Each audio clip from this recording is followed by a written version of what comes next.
All right. What is going on, people? And welcome on into another episode of the Cinema Lords podcast, episode number 5. We are officially at a handful. We are cooking with fire on all levels. For my fellow Sportingistas out there, we just had an awesome Champions League afternoon, won 3-0 on the road in Germany. The boys in City yesterday, they got it done. They won 4-0, so Champions League's rolling. We have a very, very jam-packed show for you guys today. I'm very, very excited. We're going to be continuing our recaps for both She-Hulk and House of the Dragon. We're going to be diving into the premiere of Rings of Power, and we're going to hit a couple of other things along the way, too. But before we start diving into all of that, let's go around the horn real quick. Back again, my brother from another mother, my podcast partner, 5 episodes in a row on the ones and twos. 5. Producer. Los, how we doing, baby? Doing great. How you doing? I'm ready to rip. We got a good one today. I'm very excited. Lots to talk about. I'm ready.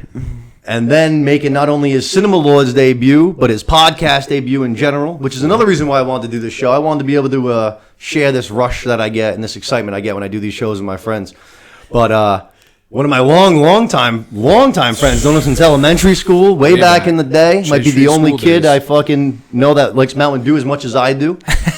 Mr. Adam Ledoux. Ledoux, what's going on, bro? What's going on? Appreciate you guys. Yeah, appreciate you guys having me on. You know, been looking forward to it. So let's go, baby. Ready to have you, man. As we have a big show today. I know you're a big Lord of the Rings guy. I know you like House of the Dragon just like us. So we got lots to dive into. Let's actually start with you. Let's get the people can get to know you a little bit. We actually this past Sunday had an awesome time before House of the Dragon. We went and checked out one of, I would say, both of our favorite movies, right? I would say definitely top 5 for me, for sure. Definitely my favorite summer movie. Definitely my favorite. It is a great summer movie. 4th of July summer movie, you know. So we went and checked out Jaws from 1975 in IMAX. It was the first time it's ever been released in any version of 3D or IMAX on the theater. And I gotta admit, going into it, I didn't know how much they could like clean up a movie from 1975. I know technology is obviously through the roof and shit like that now, but right. I didn't know exactly how much work they could do to it. And my God, that movie looked fucking amazing. I was impressed. Yeah, I was wicked impressed. Yeah, I was. I thought sound-wise, especially the audio on the movie, I thought there were a couple things that I had caught that I had never heard. You know, watching it on TV and whatnot. But yeah, I was conversational-wise and stuff. Conversational-wise, and just that scene where they first catch the fish and the reel's running, and Brody's in the background doing the rabbit goes into the hole, comes out of the hole, and you could hear that while the thing's running. I had never heard that before. Yeah. You know, so I was gonna say in general, I feel like his character, not his character, but Quint is he mumbles a lot and stuff like that. So sometimes it's a little hard to get exactly what he's saying, especially with the old audio. Right. I feel like that was all so clean now. Everything was so crystal clear, like audio wise. I agree. A couple of the sound effects for the shark sounded real good too. I think I couldn't believe how good the shark looked. Because like it's not like you can redo. It's not like it's like a new shark. No, it's the same shark. But we just cleaned it up, and it looked fucking awesome, man. And I thought we were going in. I was a little worried we were going in for 3D somehow. You know, but no more glasses. I'm not a 3D. I love IMAX. I'm not a 3D guy, though. No, me either. So I'm happy that wasn't the case. But yeah, I thought the movie looked excellent. Thought it sounded excellent. I think we were talking about it on the way out. I don't think the people behind us had ever seen Jaws,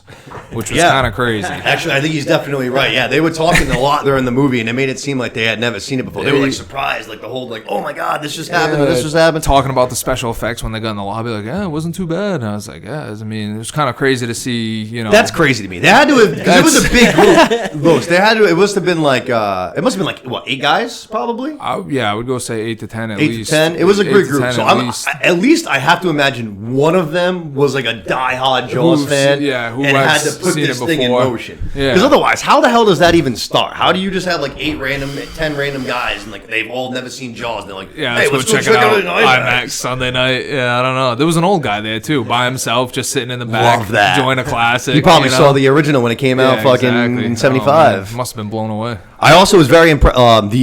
A lot of the shark POV, the underwater scenes of the shark coming in, looked so crystal fucking clear, man. Yeah. It looked like you were actually swimming in the goddamn water. I couldn't believe it. I think some of that footage is like actual National Geographic footage, no too. Shit. Yeah, that they use for some of that. So I think that's probably why it looks so good, you know, when he gets in the cage down there. Yeah. So, But yeah, I thought the movie looked really good. Like you said, all the audio was cleaned up. The shark looked really good, and just one of my favorites. You know? We weren't the only ones too. A lot of people. It did really well. It made like $2.5 million this weekend. Oh shit! And when it was originally in theaters, it made like $7 million. Really? Yeah. So, hey, not a bad weekend for it then. Yeah, no, definitely not. I know that they made out too because it was that $3 AMC national Saturday, promotion right? that they did on Saturday. It was $3 Right. tickets, and I know it did huge on that Saturday. Really? So I'm sure if you had actually taken those ticket prices and exceeded them out to what they were actually would have been, it probably would have made a lot more money. You know what I mean? Yeah, exactly.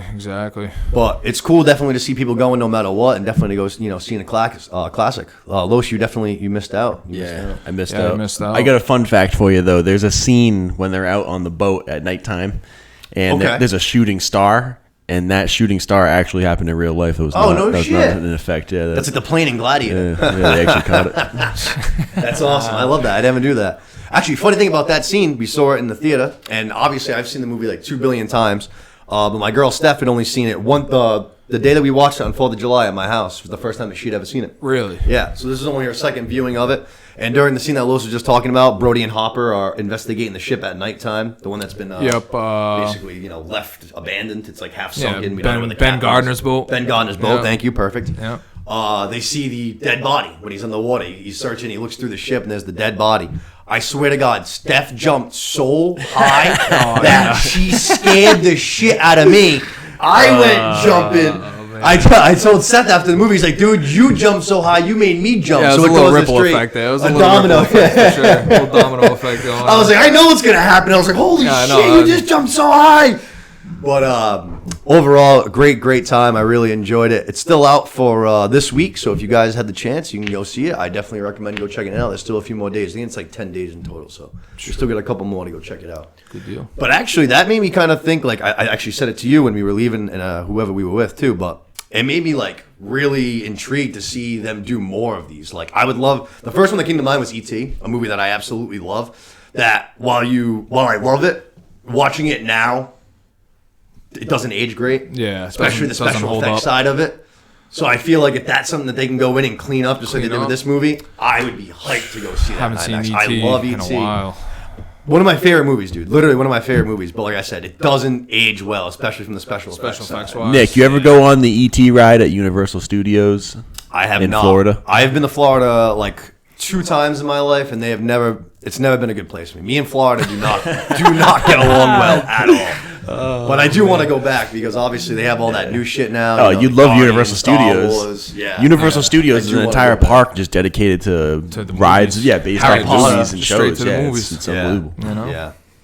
But E.T. was a big one. Then the other one was Back to the Future. Those are 2 that I would love to see cleaned up, re-released, IMAX. I'd be 2 of my favorites. I would love for them to see more of those movies get tweaked and remade. Yeah, Not just remade, cleaned but up. cleaned Yeah, up. don't remake. Yeah, don't remake. There'll Exactly. never Don't be remake, another just, Jaws. You clean it can't up and- remake Jaws. Because like I you said, know? it looked so good. I mean, you know what I mean? If you can do that, then do it with some more and put them back in the theaters. It's an easy way to make money. Make a little easy- money. Yep. Exactly. That's what I was gonna say. Quick buck. You know. You know everybody's gonna get that nostalgia. Oh yeah, You know, everybody loves it. That's all they were doing. Remember during COVID? Yeah, like just all pumping all out the movies, pumping like out the where- old movies. Yeah, studios are putting everything on hold, and they were just pumping out all classics. Yeah. It's not You bad know? little stopgap. You know. Yep. The other thing I wanted to talk to you about, we actually mentioned when Seth Rogers was on the show a couple weeks ago, but you took us up on our recommendation to try out True Detective season 1. Never seen it. Yes. You finished the whole thing? I did. I watched it in 2 days. Watched, 2 days. I think 3 or 4 episodes the first night, and then the second night I just came home. I said I gotta bang this out. So Nice. yeah, I was not disappointed watching that. So You enjoyed it? I enjoyed it a lot. Yeah, I enjoyed it a lot. I think Los might have mentioned it maybe when in your first episode about how much McConaughey smokes. And it's the first time I've ever been like, wow, I'm craving a cigarette a little bit. I don't smoke cigarettes, but I was like, Jesus, it's like, Yeah, it's all he the show does. stresses you out. You'll Yeah. do that Yeah. in that show. I know. Now, while it's awesome to hear that you binged it in 2 days, that feel like to me, because I watched it live, definitely I feel like that would have taken away a little bit of the aspect of watching that show to me, because it was such a week-to-week dynamic of thinking about it all week long, you know what I mean? Especially the storylines later on. Right. You really start getting to who the Yellow King is and all that stuff. Right. But I can definitely see no matter what if you start it and you have all. That's the how I episodes watched it available. as well. I binged it with you in your living room. I think it was your second or third time watching it, but I think I've it was watched my it 3 first. times. I want to say. Yeah, it was definitely, I don't know, I just was like hooked immediately. I think like Seth was saying, the dynamic between McConaughey and Woody Harrelson is like, there's something else obviously going on in the show, and they're working and they're telling the story about the murder, but it's just like that dynamic between the two where, like he was saying, they come in and you think McConaughey is kind of the weird guy, and then by the 4th episode, middle of the season, like things have completely flipped. Yeah. And then there's that crazy undercover episode, which I think was my favorite. I think episode that's of the pretty. I season. would say that's pretty widely accepted as the best episode. Yeah. I mean, the fact that whole thing is on a one shot too is unbelievable. Just, yeah, I am just going such clean. a sucker for that Yeah, shit. I agree. I mean, agree. it's such a fucking process to think how many people went into making a scene like that, and they all have to be fucking perfect. Exactly. Like nobody can slip up, from camera guys to the actors to every single person, sound guys. No one can be in the shot at the wrong time. You have to be rotating, moving, being exactly in the right spots. It's unbelievable. I'm pretty sure that's how they filmed 1917 too, right? 1917 is like, I think the entire movie was 17 shots, I want to say. Yeah, something crazy. like that. 17 Yeah. different shots. Oh, it was unbelievable. It's one of my Yeah. favorite movies I've ever seen, honestly. I love 1917. I thought it was absolutely incredible. That's actually something that actually, no, that wasn't IMAX. No. Was it? I can't remember. Actually, I think it was. Yeah, I think we did see that in IMAX. I'm sorry, Yeah, yes. That wasn't yeah, IMAX. yeah, We made the trip yeah. up to like, what was it? Like Randolph for that one, I think, right? I think we went to Providence. Was it? But yeah, no, that was incredible, especially in IMAX. That was a fucking awesome movie to see on I the think big I watched screen it like that. bootleg at my house, but it was definitely, I liked it a lot. I Yeah. liked it a lot. The old war movies, some of my favorites. But altogether, True Detective, good watch. Oh, True Detective, I can't recommend it enough. I think I might have texted Seth like that the week after and was like, I don't know if you've seen this, but you got to watch FD? it. Yeah, no, Rogers, I think. Oh, yeah, I after got I you, watched I it, got you. I asked him because I just wanted someone to talk to Yeah, about, talk about it. Exactly, yeah. That's what I'm it's telling you. like- That shows the show you want to talk yeah, to it just people about. it just suckers you in like immediately right off the rip, the first episode, and you're trying to figure out like what's going on, and then 5 episodes in, they sort of figure things out, and then it's like we still got a good chunk to go here. Oh, so, yeah. A lot of twists and turns coming in that Yeah, second half, it's- man. It keeps going. Yeah, I can't recommend it enough. I can't See recommend that? it enough. 2 different people, 2 different happy customers. If you haven't, Yeah. go check out True Detective Season 1. It's awesome. One of my favorite seasons of any TV show ever. With that, I have... Normally we do a little news, rumors, trending topics, stuff like that. But this week we have so much to get to between Rings and She-Hulk and House of the Dragon. I kind of just did one this week that I absolutely felt I had to mention. The first movie in the history of cinema, which I think is a ridiculous thing to even say. The first movie of all time to ever be at the top of the box office, Memorial Day weekend, and then Labor Day weekend. Just made $700 million in total, Top Gun Maverick. It is, in my opinion, the best movie of this year by far. It's not even close. But I just love to see everybody else loving this movie as much as I do. It is dominating in every single aspect. They just started doing the digital releases, so you can buy it on, on demand or on Amazon. It's like $19.99. It was the highest digital purchased movie of all time during its first week. In its first week, it jumped all the way into the top 20 for digital releases of all time. Like I said, it just passed $700 million, putting it in the fifth. It's the 5th highest grossing movie in box office history. It just surpassed Black Panther. I feel like I've talked about this movie ad nauseum, but I can't say enough good things about it. And like I said, I'm just happy to see everybody else loving this movie as much as I am.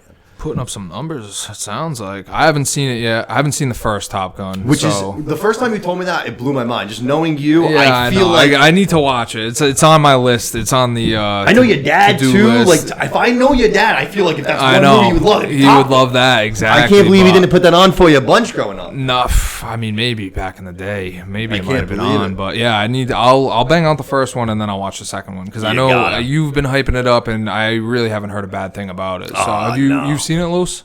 Oh You yeah, had to have, absolutely. yeah. Oh yeah, That was Great another movie, IMAX great movie, movie. actually. You know how many Top Gun Halloween costumes you're gonna see this year? Yeah, you're not kidding. Oh, man. They're going to be coming out in spades. Actually, when we went and saw that in IMAX, how many friggin' Top Gun costumes did we see that day? Yeah, that was wild. We saw one guy, actually, you say there was an old guy at Jaws by himself. There was an old guy, I think he was by himself at Top Gun, and he looked awesome. Dressed to the Slick nines. back white hair, gold aviators, full Maverick suit. no. He looked love awesome, it. man. That was like his day. I bet he was just like looking forward to that for months, man. I was so happy for that guy. But like I said, just absolute dominance from Top Gun. It's awesome to see. It was like I said, the highest grossing movie this weekend on Labor Day. Still, you can still go check it out in theaters. You can check it out on streaming now. I recommend it to the highest capacity, basically. Like I said, it's my favorite movie this year. You gotta check it out. Oh, it's on my list. It'll get done. The two, like Top Gun 1 and 2, they play so differently now too. Like the first one has all this like brotherly like love dynamic to it and kind of stuff, where I feel like it doesn't have the special effects to it as much because it is, it's like 1980 or something like that. Whoa. Whereas this one, now they really ramped up, you know what I mean? The fighter pilot scenes, all of that is through the roof now. I think I'd like to see the first one first too, You have just to. because, yeah, You're gonna all the appreciate callbacks so and just much. like that fan tribute that I know that they're gonna be pumping in there.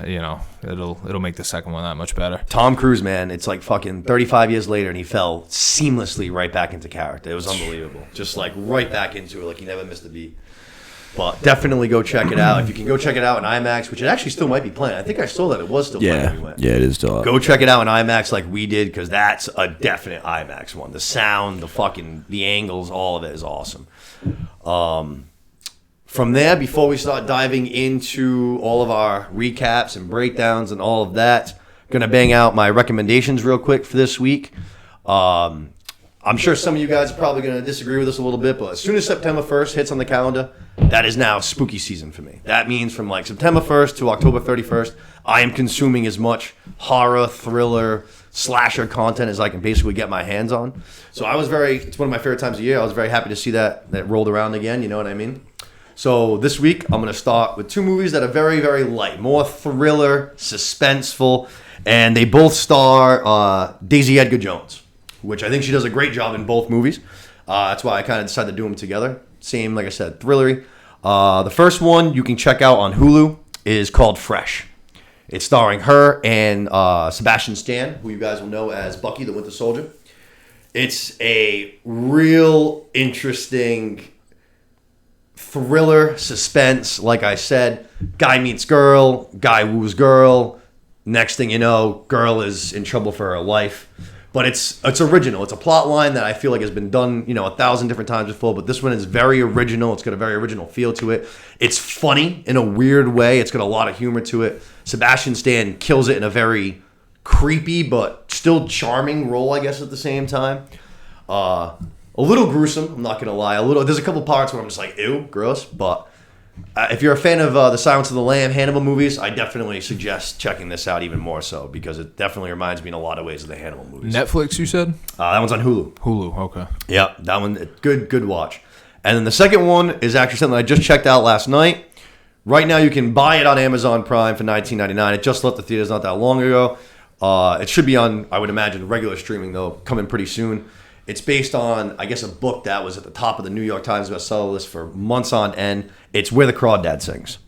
And as soon as I heard the name for it, I was like, well, that sounds really stupid. Where the Crawdad Sings. So that's a really dumb name for a movie. But I watched it last night, and it was really, really good. I really enjoyed it. A good murder mystery. Good drama. Basically, a girl is one of 5 siblings. They live right in the swamps of Carolina, kind of out in the middle of the boondocks, the bayou by themselves. And basically, this girl just gets abandoned by her entire family, like right at the beginning of the movie. This girl's like, I don't know, 7 years old, maybe 6 years old, just straight up gets abandoned by everybody. Right. Which probably really was the better scenario because she was in an abusive household anyway, so it's probably better than getting beat up. I don't know. But basically, she fends on her own. She becomes the Swamp Girl, I think it is? Yeah, Swamp Girl. Swamp Girl, yeah. Swamp Girl. That's what everybody in town knows her as. She grows up. She's like 20 years old, but then basically she gets charged of doing this murder. And it's kind of very much like they're blaming her because she's the Swamp Girl, you know what I mean? They just want to have someone to blame it on. Just someone to put it on. Takes place in the 60s too, so it's very much like they just want to pin it on somebody. It doesn't matter if the shoe fits or anything like that. Yeah, They're just trying get a to- guy. Just get exactly. someone. And like I said, she's kind of the outcast, so she's basically trying to, plead her innocence and all that. But very, very, very good. I found it very interesting. I loved the ending. I loved the twist at the end. I'm not going to give that away, but it was actually what I was hoping for. About halfway through the movie, I turned to Steph and I was like, well, I really hope this is what happens. And sure enough, that's what happened. And I was very, very pleased. It's like a little bit of a love story too, right? Yeah. From what I remember, Yeah. I saw the preview. It was intriguing. I was intrigued. Like I said, the title threw me off, and even the trailer was kind of like, I don't know. But the reviews that were coming out were like the kind that I usually tend to like almost jump towards. The critic score was, I think, like a 35. And then the audience score was like a 95. Yeah. So I was like, all right, this seems like my kind of movie. Every single normal person seems to be enjoying Likes this it, movie. right.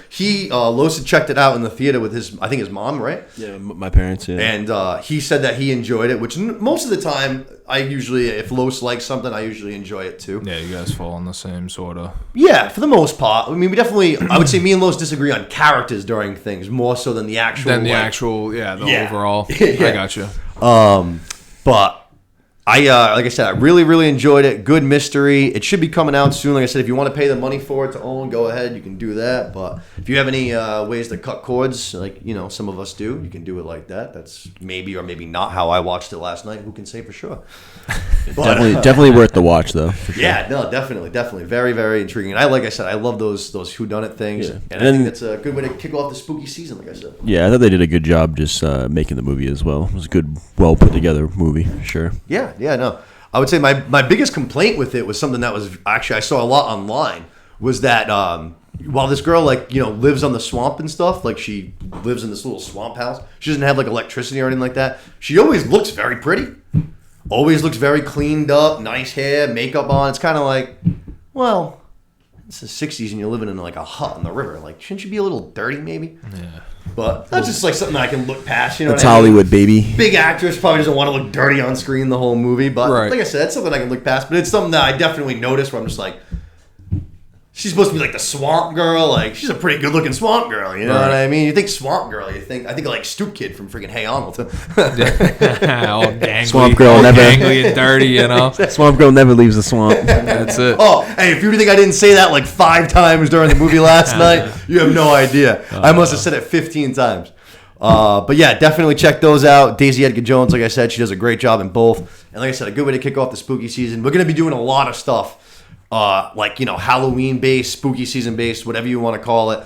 Kind of more almost theme stuff. We got some things in the work, especially for closer to Halloween time. That's going to be a lot of fun, I think, that you guys are going to enjoy. So be on the lookout for that. With that said, I guess we can start diving into these shows, huh? Let's go. Let's do it. So, we had on Friday the premiere of Rings of Power on Amazon, which they released 2 episodes, which I thought was the right move because as soon as the first episode ended, I was like, well, that was just a lot of information. It was. A lot of names. A lot of names. A lot of names going on. A lot of places. Which, while we're still in Middle Earth, like we were in Lord of the Rings, it's the second age rather than the third age. So a lot of these, like, whatever you want to call them, countries or whatever. Regions, I guess. Haven't settled. So it's like a whole new map. You're basically starting over. We got there's no more Rohan and Gondor. Starting fresh. We're literally basically. starting fresh. Starting fresh. So it was a lot. Like I said, I was glad that they did the 2-part because the second episode I actually enjoyed a lot more. I agree with you there. Yeah. A little more going on. Definitely had a little bit more going on. And honestly, overall, it felt more like Lord of the Ringsy to me, if that makes any sense. Yeah. I guess I we'll know get into exactly that a what little you bit mean. But the first one, like I said, just played almost just like such an ordinary show, but just like with just so much information. You know what I Yeah, mean? it was a little bit of information overload, I think, in the first episode. I but, agree. I was a little overwhelmed almost at the end of Yeah, the a first episode. couple good scenes, though. Should we warn the spoilers ahead? Yeah, I guess we're going to be doing spoilers ahead for sure. Los That's a never good call. misses over That's a there. good He call. See, never that's what we misses have him it. here for. That's one thing I keep forgetting to do. But yeah, we're definitely going to be doing spoilers for Rings of Power coming up. But I mean, I guess basically, before we really get into any spoilers, the first takeaway is that the show looks beautiful. Incredible, I thought. I mean, multiple Incredible. times during the first 2 episodes, I was just like, wow, that's fucking beautiful. I think that looks sick. first shot of Linden, I think it is. Linden, yep. When they kind of... Which I have to imagine is going to eventually become Rivendell, right? It looked very similar. I think Rivendell's a separate spot. Oh, okay. Rivendell, I think, is Elrond's kind of... Right, I was thinking Yeah. that Linden place was eventually going to turn into like Rivendell. I think basically. Linden is if I'm not mistaken, a little more to the west. Okay. And then Gil-galad ends up staying there. And at some point during the Second Age, Elrond goes to what becomes Rivendell. And it becomes so nice that I think they end up keeping it. All right. Keeping it as Rivendell. I got you. But yeah, I thought the show looked really good. The other one, it might have been, well, the second episode was Khazad-dûm? yeah, Khazad-dûm. Khazad-dûm looked awesome. Yeah, Yeah, when they first enter, I was like, Yep. this My favorite part of the 2 episodes by far. entering Khazad-dûm. Yep. The other scene I All also the liked too Khazad-dûm stuff. was the battle scene. We only get like a brief 30-second battle scene. Yeah, no, not There's much a at all. fell beast that kills a eagle or something. Yeah. I thought that looked really good. The Yeah. CGI looked really good in that. If we hopefully get a couple of those. Yeah, you we know, got later like in a the clip, season. a quick like flashback to a battle sequence very early in the first episode. Yep. That reminded me of the actual opening sequence from Lord of the Rings, where they're showing the War of Men and Elves versus the Orcs. Yes. But that quick image, I was like, oh boy, if we're gonna get Yeah. something like that Oh, later if we on, get something like I was that, like, oh then- yeah, boy, I mean, because that was sick. Even though it was only for like a couple quick seconds, I was like, if we can get like a real scene like that later. I on liked down the road. how the dragon kind of took out the eagle too, because Yep. in every other Lord of the Rings thing, the eagles are kind Always. of Yeah, taking them always. out. So it was nice to see a little switch up there. Yeah. So I guess we'll do this spoiler talk again, but whatever. We open the table, and it's actually funny. The first thing I thought was we opened Lord of the Rings with Galadriel doing a monologue, and we open up Rings of Power with Galadriel doing a monologue. Yep, a little mirror action. So right away, I felt like that was pretty awesome. You know what I mean? But basically, she explains that the elven home, Valinor, Yep. is it's where all of the elves live. You know, eternal light, beautiful place and stuff. It's under attack from Morgoth. That's where I want to go on vacation. So basically, that's right. Yeah, no kidding. Better bring your shades, bro. Lots of them. They flee to Middle Earth, basically, because they're under attack. Morgoth follows them there. They have a century-long war. They end up defeating Morgoth, but basically the orcs have now spread across Middle Earth and stuff like that. And it gave birth to the rise of Sauron, who we know from, obviously, Lord of the Rings. This kind of starts his power run here now. And he ends up killing Galadriel's brother. Yes. Leaves this interesting little mark on him. And basically, that's where the show kind of starts off. Galadriel is going to be on a revenge quest, it seems like, to, With her brother's dagger. Yes, Yeah, that's right. Yep, the takes brother's dagger. her brother's dagger, and basically, swears to avenge him by killing Lord Sauron and ending all of his, his reign.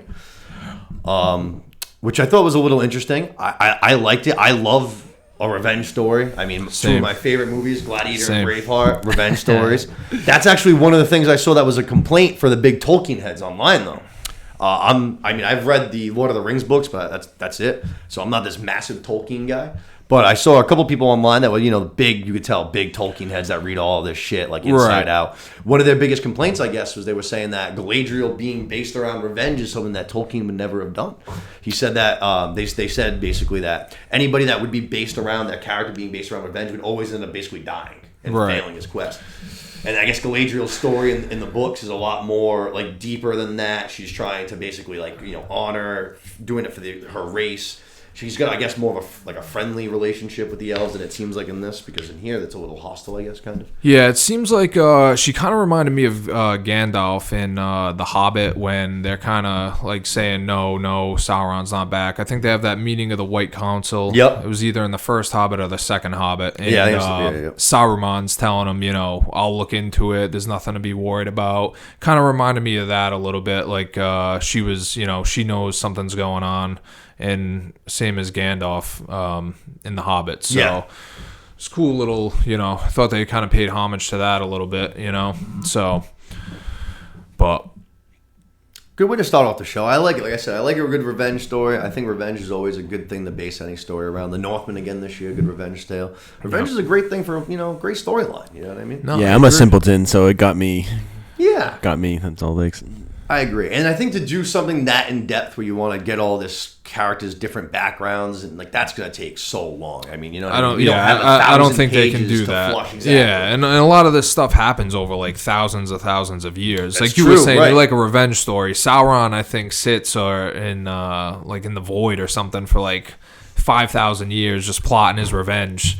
You know, so I think this story is going to take place over a long good, stretch of time. long stretch of time. Yeah. You know, I could definitely see that happening for sure, especially just because a lot of these like elves seem to be the main character here, and obviously they can live for basically ever. forever. Yeah, forever. But basically we go from there. She starts. We go to a cool scene that we kind of saw actually a bit in the trailer. She is leading her little battalion of elves. They are super far north. She is doing that scene that we've seen in the trailer. Like I said, she's climbing up the mountain, which is a big complaint during the CGI thing, but it actually, again, looked pretty cleaned up, looked pretty good. I thought all the CGI for this entire episode looked pretty good. I agree. Thank God they cleaned that up. Yeah, that was the thing that stood out right away. This looks pretty sick. There's like a waterfall coming down to the left. I was like, all right, I buy all this. None of it looks cheesy. None of it looks like fucking crappy. It all looks legit. I like it. Yep. But they're super far north. Her crew, whatever you want to call it, her little battalion of elves, it seems like they're starting to kind of lose faith in her. It seems like they've been traveling for a hell of a long time. It seems like they probably haven't fought any bad guys in a hell of a long time. Seems like everybody just wants to go home. Yeah, everybody's just tired. Blizzard, it's fucking frozen tundra land. Yeah. And sure enough, they end up running into this cave, if you want to call it a cave. They find the marking that was on her brother. So Sauron's little mark. Yeah, so she's like, all right, motherfuckers must have been here. And Yeah. while she's finding this, we get our first action sequence, and they fight a snow troll, basically. A big-ass Snow troll. I'm assuming it's just the winter version of the trolls that they have down from Mordor. Yeah, you know? I would say so. Just snuck in that fucking cave, just gathering ice and shit. The one thing I didn't like about that scene was the her like running up the blade. I didn't sword really. jump? Yeah, A lot of people online didn't like that either. wasn't a huge fan. Yeah. wasn't a huge fan. So, I found one thing that I found hysterical. This one guy is just being a total troll asshole. He breaks down the physics of jumping off a sword and how the sword would break. Yeah. It's like, yeah, no shit, right? We're watching a fantasy show. Hey, right? I swear to God, the number one comment, right, goes, absolutely nobody show this guy what happened when they were heading to Moria and Legolas was on the snow. And then there was like 50 different screenshots of them from the first Lord of the Rings movie, and it's everyone trudging through the snow, Gandalf and the hobbits and Aragorn, and Legolas is literally just walking on snow like Jesus Christ. Just like so soft-footed, and everyone just like, I think the elves can do some shit that we don't like. Exactly. You know what I mean? That normal men can't do. Yeah. They can live forever, so I'm sure they Yeah. can jump off a sword. I don't know how they do it. I don't know what kind of sword they're using. I don't know if they practice it in their spare time, but Yeah, it was pretty gangster though. I liked how she fucked that troll up. I thought it was pretty cool. I can, you know what I mean? I'm watching a fucking fantasy show with elves and dwarves and dragons. I can suspend, belief enough to have this. No, I agree. It wasn't that I thought it was unrealistic. It was just like I thought she could. She kills it in a cool way. She ends up she fucks stagging him up. it. Yeah, she does with the dagger. Quick, like, right? Yeah, slash, quick slash, little- slash, dag, yeah. dag. Which, so like I just mentioned, her crew seems like they're losing a little bit of faith in her. If I just saw that, my faith would be restored. I'd be like, all right, well, now I remember why I'm following this girl. She's I a feel badass. like it seems like they just look at her as she's just like looking for something to fight. Yeah. Like it doesn't matter what it is. Like whatever she picks up, she just wants to go after it. Yeah. And they're just like, well, let's get out of here. Let's go. She home. finds an age-old symbol and a troll, and she's like, all right, let's keep going. Yep. So basically, all it that's what she takes. says. She goes, all right, we found the marking. We just, let's keep heading north now. And basically her crew says, if you're going by yourself. Yeah.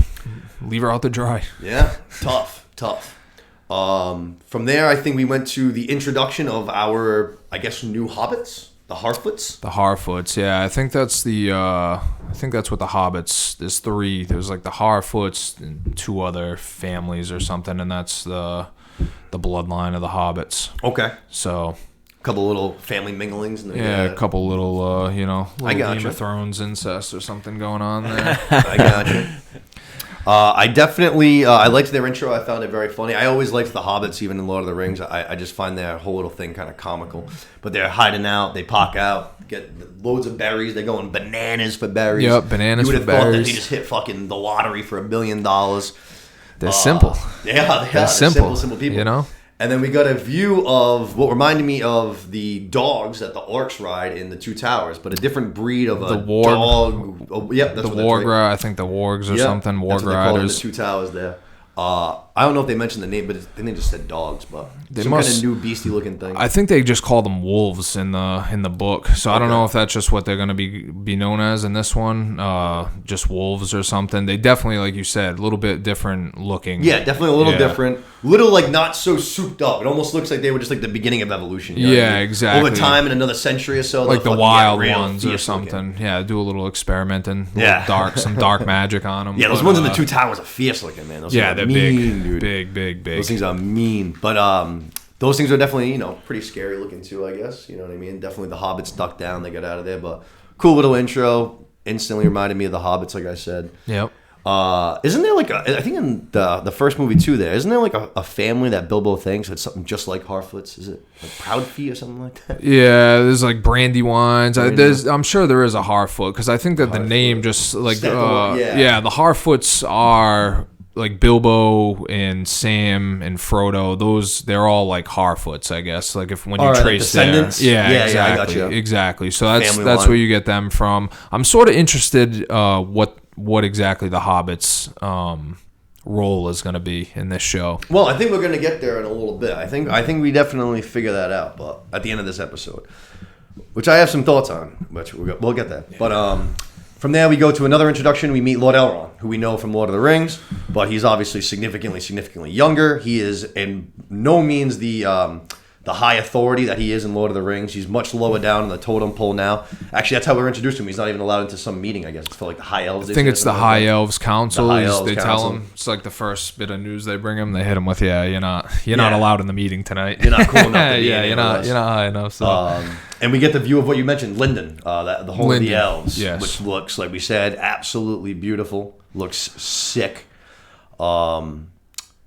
And then we find out, that Galadriel arrives. Galadriel Yep. arrives, and Lord Elrond right away, super excited. So clearly they have a bit of a background there. And then as soon as they met, they seemed like they were kind of close. Had like an embrace. They seemed a little touchy-feely. I don't know if there was some kind of romantic spark there at one time or something. yeah, I'm not too sure either. I'm trying to think. I don't know. I don't think they're related or anything. They could be. I was just watching something on them earlier, but Okay. Honestly, that thought never even ran through my head, but I guess actually they definitely could have been related. It wasn't like overly touchy-feely. They could have been like cousins or something. Yeah, I definitely get the vibes that they had some feelings for each other. I thought so. I did. I yeah. want to say It's always tough with Lord of the Rings because it's a lot more, kid-friendly, I guess, if you want to do it. There's not so much of that romance stuff. yeah. There's not so much incest and No, none of that good stuff. That's later in the show.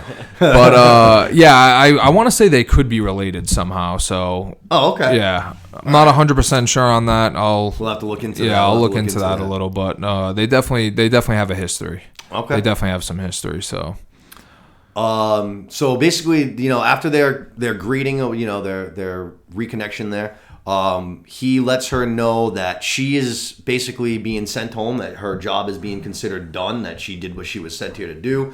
She, vanquished enough orcs, and that she is getting sent back to Valinor, which is basically, where the elves live, like we said. it's basically heaven. Yeah, right. And you have to earn your right to go back. Like, it's not something you can just go back to whenever you want to. You Correct. have to basically accomplish your task and be allowed to go back. So it's Right. supposed to be like this great honor, for her to go back.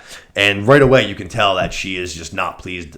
She's not pleased about it at all. She doesn't feel like her job is done, and she feels like, Sauron's still around and there's still more work to do. Basically, Elrond, convinces her that it's been however many centuries, we don't know how long, but he says many centuries now where there's been no action, basically. You've done your due diligence, go home, because if you don't go home now, you're basically going to be stuck here forever. Right. And he also says that if there's any sign in the future of Sauron or of orcs or of any of it coming back, that he will personally take it upon himself to handle it. Yeah, it seems like he's trying to reassure her that she can get out of there and he can kind of take care of things. And I also think I think in that first conversation, she asked for to have a conversation with Gil-galad, the Elven King there. Yep. And he says after the ceremony you Yes, can. that's right. So I don't know if he kind of was doing that just to kind of like trick her into, right. not trick her, but you know what I mean? Just kind of avoid that confrontation with her where like, all right. He already knew how it was going to go down, kind of. Yeah, I think think he already sort of knew that she was going to be asking to, like, I think she says to him in their first conversation, I'm going to ask him for another battalion, basically, and go back out there. And he's like, you can talk to him after the ceremony, which the ceremony is them shipping her out of there, you know? Yep. So I found all that very, very interesting. Like I said, I mean, I still can't believe, I mean, I guess after hundreds of years, if it really has been that long, but she just seems like the kind of girl like you'd want to follow to me. I don't know. I agree. You know, I think she's, you know, like you said, she kills the snow troll. She's leading the pack. They're up like in the middle of the mountains, way ahead of everybody. That like gets straggled behind. She goes back. She like covers them up. Yeah, they're climbing like the mountain, and she's like way ahead of everybody up on the side of the mountain. So it's like, no, I agree, but I think it's just people are tired, you know. And I think they say in the beginning too that it had just so much time had passed that a lot of those elves and those sort of you know, feelings and memories had like begin to fade. Yeah, so I guess that's definitely true. We don't see any of it or anything. There's no flash forwards or backwards, so it is tough for us to really get like the idea of it being that long. But I get it. You know. Yeah. So from there we go to another. We just kind of, like I said, ton of people, ton of places. The next introduction, we get the introduction of another elf, Arondir, who I think is going to be, is it Arondir? Yeah, Arondir, who I think is going to be a bit of a badass. He seems pretty cool. So I guess basically he was like kind of put on station after Sauron was defeated. A bunch of the elves were kind of put on these towers, basically just like command towers, keep watch. So yeah, I forget if it was either, I want to say it was either Morgoth or Sauron that gets defeated, and then the elves put up a bunch of watchtowers, like you said, basically to look over the far east lands to make sure no signs pop up or anything.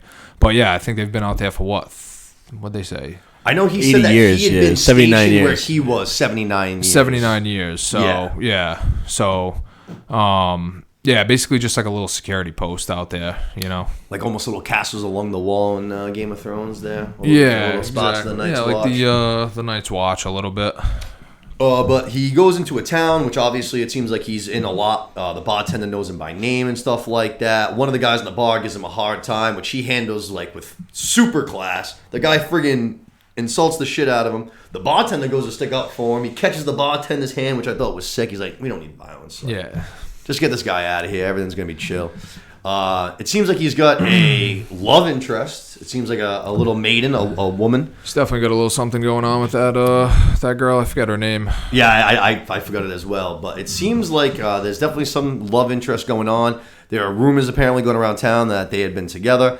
And I have the feeling that her son is his son. I think it's their son. He's got the skin complexion for it.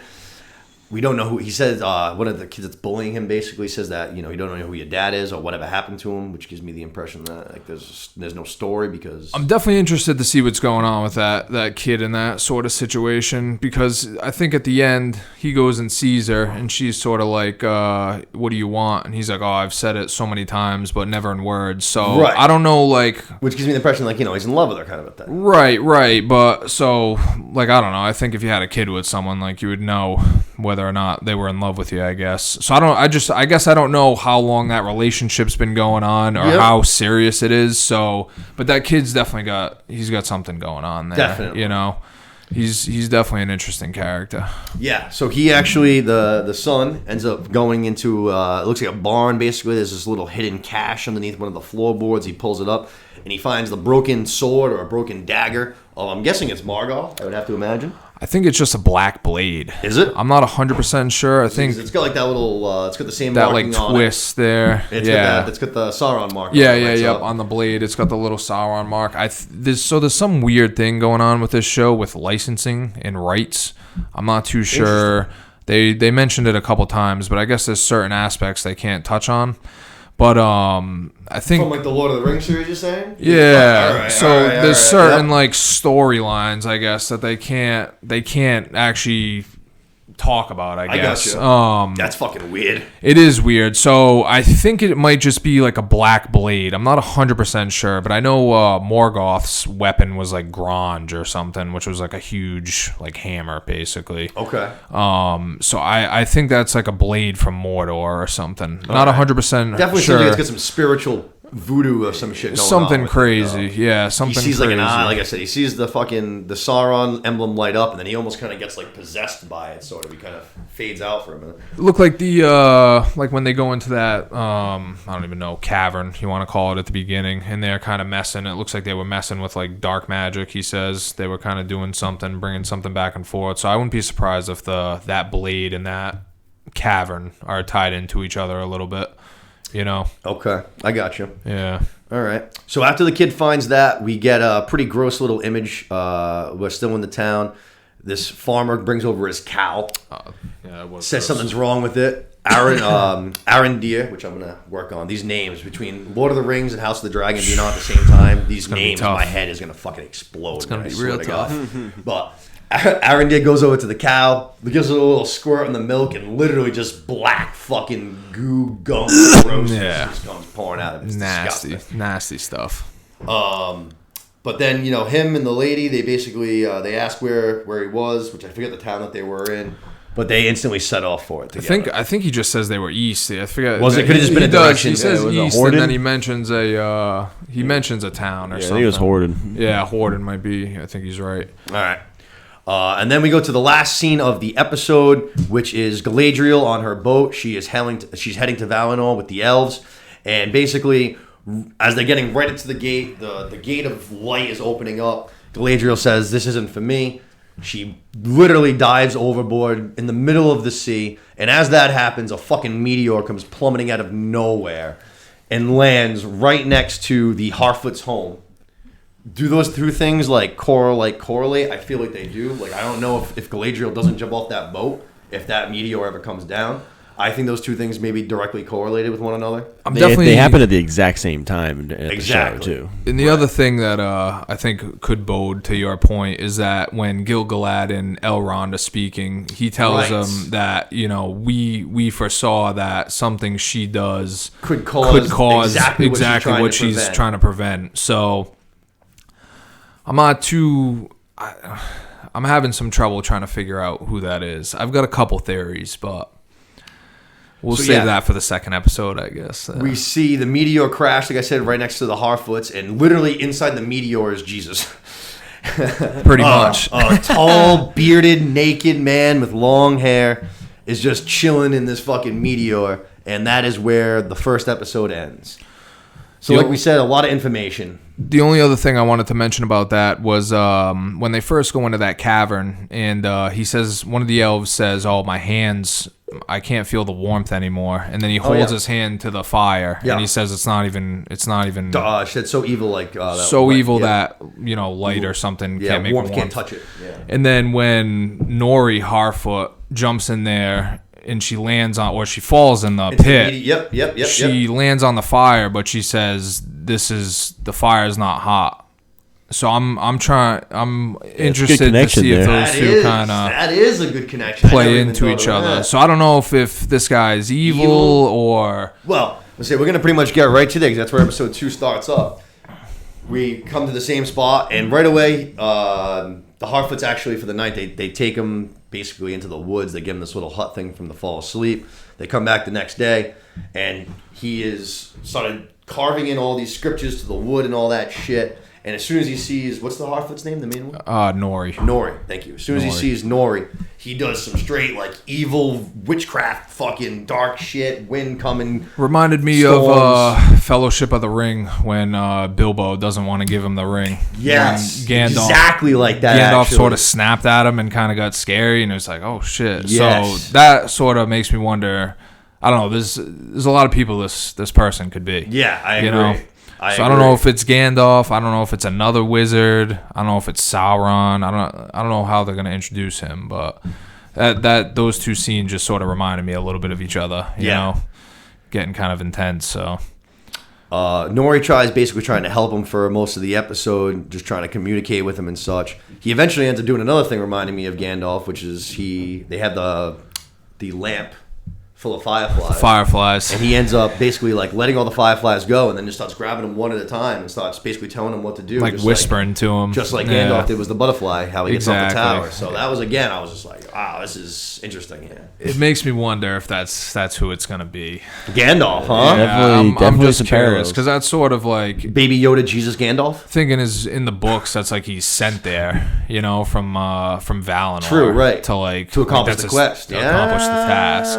And we So, know he's old as shit. old as shit, and he's got like a thing for hobbits. That's true. The He Lord of does the have Rings, a he's super like- soft spot he for loves hobbits. hobbits. So I just don't, that's sort of where I'm at. I think that could be who we end up seeing. it Now, you were become. asking about what you think the purpose for the Harfoots are. I would imagine that this guy and trying to basically, his storyline is going to be featured around those Harfoots, I'd imagine. Right, which makes me even think more. So Gandalf? like, could be Gandalf. What if it's Saruman?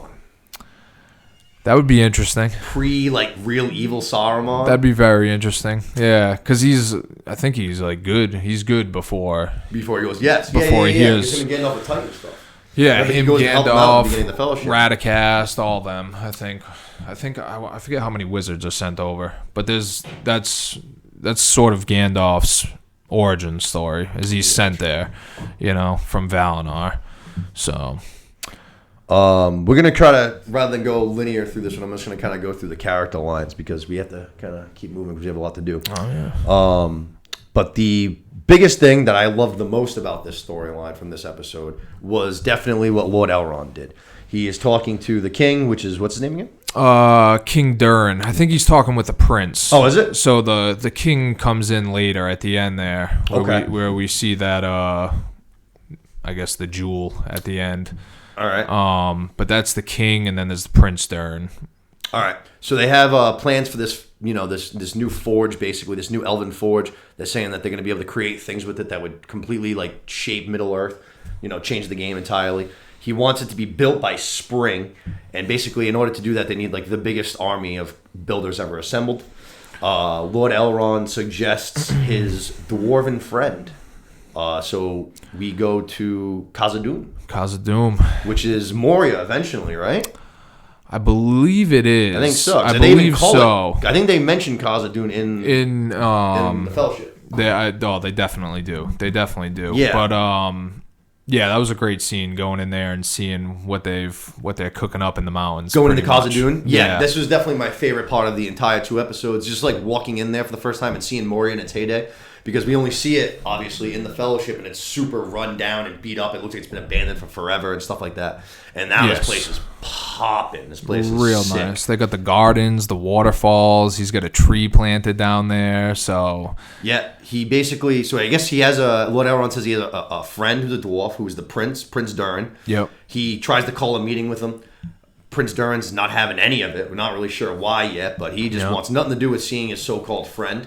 They basically have an awesome scene, which I love, because the dwarves are my favorite part of Lord of the Rings. They're just like simple and seem like they like to have a good time, which I can relate to. I just want to totally. drink. Yeah. Just want to drink and hang out with their jewels, basically. So they're like, all right, how are we going to decide this? We're going to do a rock smashing contest. Yeah. If you can smash more rocks than me, we'll listen to what you got to say. If you can't smash more rocks than me, you got to leave. You can never come back. You're banished Never from all come the back. lands forever. That's it. Lord Elrond says, all right, let's do it. They go back and forth for a while. It looks like they smash fucking 1,000 boulders. And then at the end of the day, Prince Durin gets the best of them. Lord Elrond has to bounce. But before he does, he asks if Prince Durin would, walk him out, basically, so they can have a little time to chit-chat. Yeah, Elrond's smart. He knows what he's doing. Great move. Very, very smart. Still gets to get his conversation in. And you find out that Prince Durin's basically just upset because this guy kind of just left him high and dry. They were friends. Yeah. And now it's been, I guess, like 80 years, I think they said it was. Or 20 years. It's been 20 years. Yeah. He got married. He had 2 kids. He missed his wedding. He missed the birth of his kids. He missed all this stuff. There's no word, no note, no letter, no phone call, no text, no nothing. I think he just feels slighted, basically, I think Elrond sort of, mentions it, that 20 years in the life of an elf is pretty... Blink of an eye. Yeah, exactly. It's basically probably like a year or 2. But, Right. yeah, he's just pissed that Elrond hasn't been around to say what's up, hasn't met his wife or anything like that. So, yeah, he's pissed. So They have a cool little dinner conversation, which I really, really liked. Prince Durin ends up inviting him to dinner. He meets his wife now. The wife was hysterical. The wife was cracking me up. She was all about having him there. She was like, stay as long as you want, have dinner, trying to mend the bridges. I thought it was very, very funny. she does mention one interesting thing that What's I'm that? hoping we see later on is she's talking about singing to the rock and Oh, digging, yes, that's right, the mountain. digging where they should dig. And Yep, then, yep. The mountain sings back. Exactly. And I know I had mentioned the jewel earlier, but I think it's Khazad-dûm where they dig up the Balrog, where they dig Yes. too deep. Right, and they get too greedy. So I'm hoping That would be cool. The Yeah, Balrog. I'd like to see that. That would be sick. I'd like to see that, you know. Yeah, that thing is awesome. I love that guy. I mean, they have an awesome fight at the top of that tower. Oh, no, it's not the top of the tower. Where is it? It's the On the mountainside. It is. Yeah, I yeah. think it is top of the tower on lightning the and peak shit. of the mountain. Yeah. That's an awesome, awesome scene. But eventually he ends up, convincing Prince Durin to hear him out and hear his request to basically form an alliance so that the dwarves can help them build this forge that they want to get done because, dwarves great builders, get it done nice and quick. He takes his request to the king, and it seems like he's got something up his sleeve because he's kind of saying that he's playing Lord Elrond. Even though he's believing what he's saying, he believes the truth and stuff like that, it seems like they have a little bit of their own end game in hand. Well, I think the dwarves found something. I don't know what was in that box, but his dad, King Durin. Yes, that's right. They He don't says show we're it. the one holding the handle of the hammer. Yep. They don't know it yet. I'm interested to see what that is. I don't know if that's the King's Jewel from The Hobbit or if it's one of the Silmarils, which is like this really powerful gem that like these elven smiths made back in the day. Yeah. Morgoth stole all three of them. And Okay. there's two people who get one back at some point from Morgoth. So I'm interested to see if that's what they found. Yeah, it's just very Yeah. shiny. We don't really see what's in the box. We just see it Super shiny. portraying out. So, because that would be big. That's like from the light of the trees. Okay. Which is like Which we something saw in the beginning. Right. Of episode So those that's where those jewels were formed. So those are kind of a big deal. They're powerful. They've got a lot of Interesting. they've got a lot probably of play into the forging of great rings, maybe. for sure. Cool. That was basically what Lord Elrond did in this. But like I said, loved seeing Khazad-dûm, loved meeting the dwarves. I look forward to seeing more of them in the show. Galadriel spent a lot of this episode swimming, like a lot of it swimming. It was exhausting, honestly. Yeah, it really was. It was tiring to watch. But that's what you get for jumping off in the middle of the fucking sea. She eventually finds basically a little tiny crew of misfits that are floating on 15 doors tied together. She hops on. They get attacked by this sea worm. She ends up basically escaping with one other guy. They're now in it together, it seems like. Then they have to dodge a vicious storm. So they had their shit cut out for them in this episode, I guess. He saves her, though. She almost drowns at one point. He goes in and saves her. It seems like these two are probably going to be connected in some way, I guess, going forward. It seems like they're probably going to partner up. Wondering if that might be Sauron too. Oh! So right when he Whoa! he says something like looks can be deceiving. Yes, he does. After he helps her on, and Yeah, as yeah. soon as he says that, the storm kicks in. No shit. I'm just a little curious of how they're gonna introduce him because they have to introduce him, and he's slick, Yeah, so he right, comes right. in different Sly. forms. Yeah, Yeah, so yeah, you know what I mean. So Dude, I had no idea that was even a possibility, but that's sick. and the other thing is that like they were saying, it's something they foresaw her causing. So is he gonna Right, bring yeah, this yeah, guy yeah, back and sort of? I'm just sort of interested to see what that guy's deal is. No shit. Yeah. That's fucking Yeah, I didn't think of that, but that's a good idea. Yeah, I love that. That'd be sick. But yeah, that's basically, they end up getting out of it. It seems like they're probably going to be finding land soon. They dodge the storm, they dodge the sea worm. So we're going to see where that goes. And then the last storyline, I guess, really for this episode was the elf, Andurin. Yep. What is it again? Yeah, I keep getting his name fucking. It just won't stay in my brain. Oh, it's tough. It's gonna be tough. But they get to that. They get to this, the new town that they basically heard the cow got sick from, basically from the first episode. They find this just huge fucking hole in the ground. It looks like, I don't even know, some massive worm just dug under this whole entire town. All the people are gone, so it looks like they all Sinkhole. probably died. Yeah, like a huge sinkhole. No bodies though. No bodies. No bodies. Yeah, which is very interesting. Very interesting. Did they get eaten? Did they get fucked? Did they leave? Who knows? But basically, they go back to the original town and try to warn everybody. You guys gotta, get out of here. Actually, no. I'm sorry. He tells her to do that. Yep. He tells his girl to go back to the town. He dives right into the hole head first by himself like a psychopath. Yeah, it was a crazy move. I love it, ballsy move. I love like it too. I like it too. So basically, she goes back to the town. She tells everybody what she saw, what they found. No one believes her. She goes, finds her son back at home. It turns out that her son was attacked by like this vicious super orc. Massive talons, seemed super fast, seemed super strong, but they end up holding their own in a great fight scene I thought was pretty awesome, and they end up cutting its head clean off. Thought it was really good. Yeah, I thought so it was too. good. I think they're going to do the orcs a little more justice in this show. I think in the Peter Jackson shows, like not the Orcai, but the regular orcs. orcs, just the ordinary orcs. The smaller ones. I think they were not portrayed as like weak. I think they are sort of like they're traveling under the ground because they can't be in the sunlight. Right. So that's why they're all in the ground. But I think they're going to do the orcs a little more justice. Like, that was a tough fight for the two people. It was vicious, dude. Yeah. Said huge talons, like Had massive the crazy talons. mask on too. You know, they got the claws now. They're traveling underground. So I like how they're making them, portraying them and making them look so. And while he is, Andarin dives into the grounds, he basically sees what looks like one of those, ends up running away from it, thinks he ducks behind something, and then his episode ends with him being kind of left up in the air. We don't know what's going to happen to him. He basically hides out, and then he gets grabbed by what looks like a bunch of tree roots and branches, kind of sucked into nothingness, into the dirt or something like that. And I think it might have been some more orcs. Really? I think so. Yeah. And it did look like long ass, like talony kind of thing. So it was kind of. Yeah, I think they're whatever the Sauron's cooking up. I think he's So I think that was a couple more orcs. Yeah.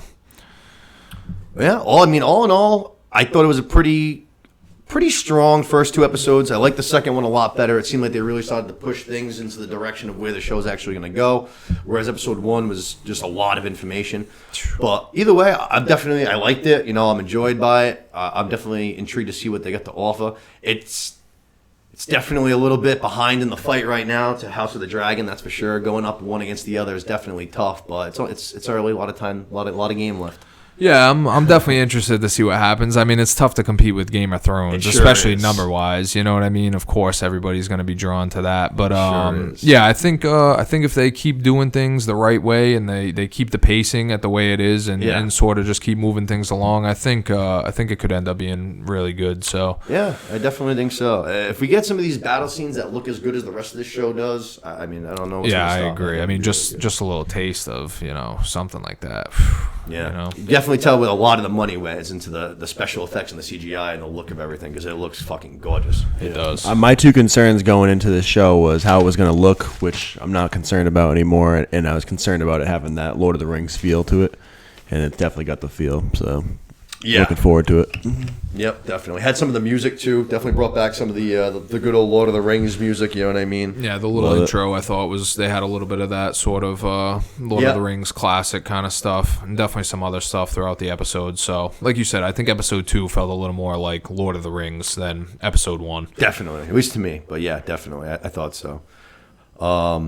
Let's friggin' keep the pace going here. We're having a good show. Let's keep it moving. We're going to go through She-Hulk as fast as we can, and then we are going to dive into House of the Dragon. She-Hulk, episode 3 this week. The People vs. Emil Blonsky. I got to say, this was, I think, my favorite episode so far of the 3, which we're going to have Seth in next week, and I'm sure we can probably come back to this, but he told me that this was his least favorite episode so far. He really didn't like it. Yeah. Really? You didn't like episode 3? Did not like episode 3. So I'm surprised, Seth. I'm looking at you right now. Did you watch any of She-Hulk or no? I haven't seen any of She-Hulk. Right, I haven't seen any of She-Hulk. We're going to go through it pretty quick, but I've been listening to all the recaps though, so I feel like I'm pretty well. I know what's going on in the show. What did you like this week's episode, Lewis? Yeah, I thought it was good. I thought it was pretty funny. I liked all the cameos as well. So. Yeah, the sitcom promise that they made, this show was going to be very sitcom-y, like almost 30-minute funny comedies. They're keeping that up because it's exactly what it feels like. It's a different feel for a Marvel show, definitely, but I'm enjoying it. Was this the one Meg Thee Stallion was in, or was that last week's? So we're definitely going to get into that a little bit because I thought Marvel did the perfect job of trolling like everybody. Okay. Because they know what they know what a lot of their fan base is. It's a lot of trolls, it's a lot of douchebags, which they're actually also going to make fun of in this episode, which I love.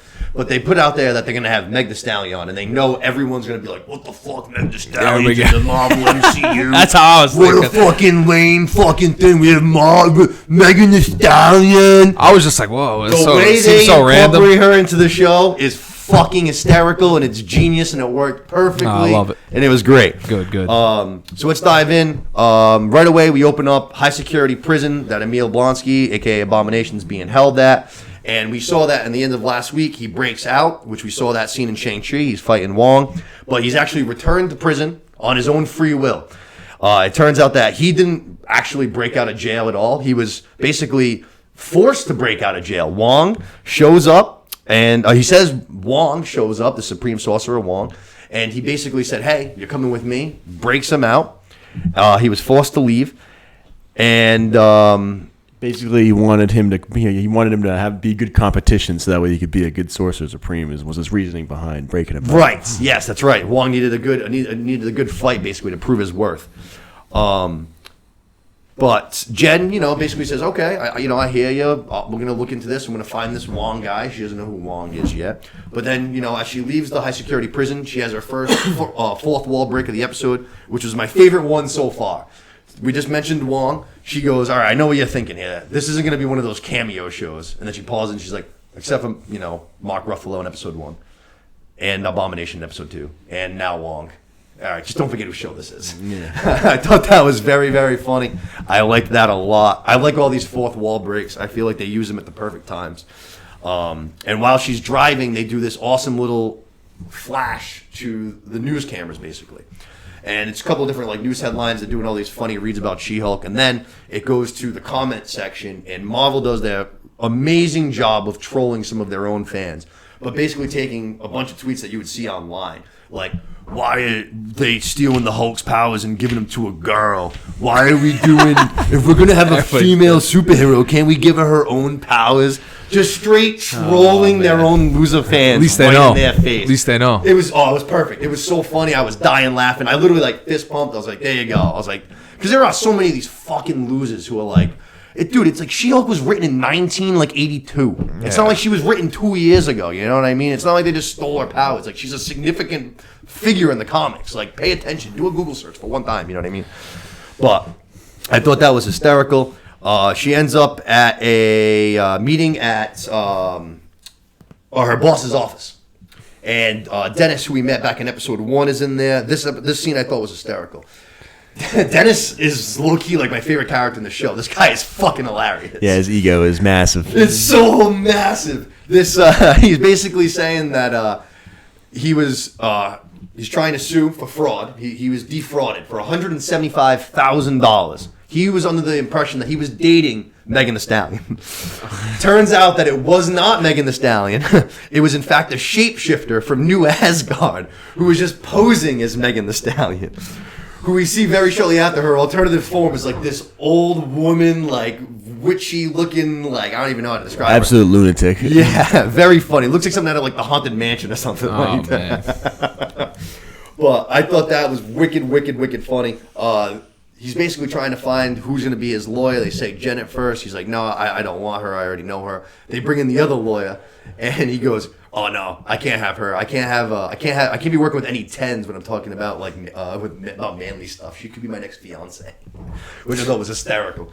Guy just has unwavering confidence in himself. Thinks he can get any girl at any single time. But I liked Dennis a lot. Like I said, I think he's low-key already becoming one of my new favorite characters. Yeah, he's funny. He cracked me up a few times in this episode, a few different times. I don't know how big of a character he's really going to be in the show, but... No, it just reminds me of the paralegal friend, just kind of like a side character who will fall in and out here and there and stuff like that.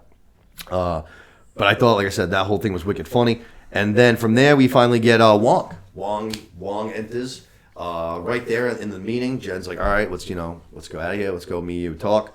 Wong says exactly like what we said. Everything that Abomination said was exactly true. I broke him out. I needed to test myself to prove that I could be Sorcerer Supreme. And I actually also offered him a home at Kamatage. And he was like, "Nope, I got to go back to jail and finish my sentencing." Just showing that Emil Blonsky is really a reformed man, a new guy. You know what I mean? He's not the same. It's the same villain that he once was. A couple funny things that happened there too was Wong suggesting basically that he was like, "I'm not erasing everybody's memory again." Yeah. He's like, "No, I didn't want you to do that." And then what does he do? He goes, "All right, I'll send it to the mirror dimension." No, the shadow dimension. It was just like, I like all these references to things that we just saw in other movies. That whole thing I thought was very funny. What do we do from there? We saw the shapeshift. We go back to so we go from the high security prison. And unfortunately, I was wrong. Last week, I was so sure that this reference that Emil Blonsky has, that Abomination has to his 7 pen pals, his 7 soulmates, that was going to be funny. a reference to the Thunderbolts movie. It turns out, nope, they're just 7 pen pal soulmates all dressed up like angels in white dresses, all there for his hearing, cheering him on. Just cheering him on. Clapping and giving him the googly eyes. Oh, it was hysterical. I was kind of happy to be wrong just because it was so funny, but I thought for sure that was a tie-in to the Thunderbolts movies like I said last week. I thought for sure. I was shocked. But basically, Jen explains that Abomination came back on his own free will. He's a new changed guy. If he gets out, he has his own little piece of land. He's going to open up his own meditation retreat with the funding of his 7 roommates, which I thought was hilarious. And then Abomination, to basically kind of double down that he is reformed now, turns into Abomination on command. Everyone gets scared for a second. And then he's like, guys, it's fine. Relax. Shrinks back down to size again. And then Jen's like, hey, look it. He just did that just now. He could have escaped here any time that he wanted to. And he literally chose not to. If that's not showing reform, then I don't even know what the fuck is. So it turns out they end up getting Wong to come in too. They bring him in as a witness. Wong again corroborates the entire story. He broke him out. It was all his doing. He came back on his own free will. So then the hearing, whatever you want to call them, the judges, turn to Wong and they're like, well, if that's the case, you just broke out a high security prisoner. And Wong instantaneously is like, oh, all right, well, I got to get out of here. See you later, guys. Opens up a portal and is out. He dips out. Wicked funny. Smell I it. fucking loved it. I was cracking up. Great cameo from Wong altogether. I thought it was really good. Yeah, it was good. Everything about it was good. Like we said a couple weeks ago, give me all of the Wong content that you can give me. So basically, the judges say, all right, you know what I mean? You're good. Abomination is set free. So interesting to see what we're going to see from him now going forward. I mean, I'd have to imagine that. I don't know if we'll see him again. I don't know. Yeah, Jen wins her first case too. It's big. Jen wins her first case. Yeah. I wonder if we're going to see Abomination again now in this series. I did say last week, I was pretty confident that we were going to see him again. We got him again this week. I bet you still see him. We might get him another time or two. I wouldn't be surprised. I don't know in what capacity, but we'll see.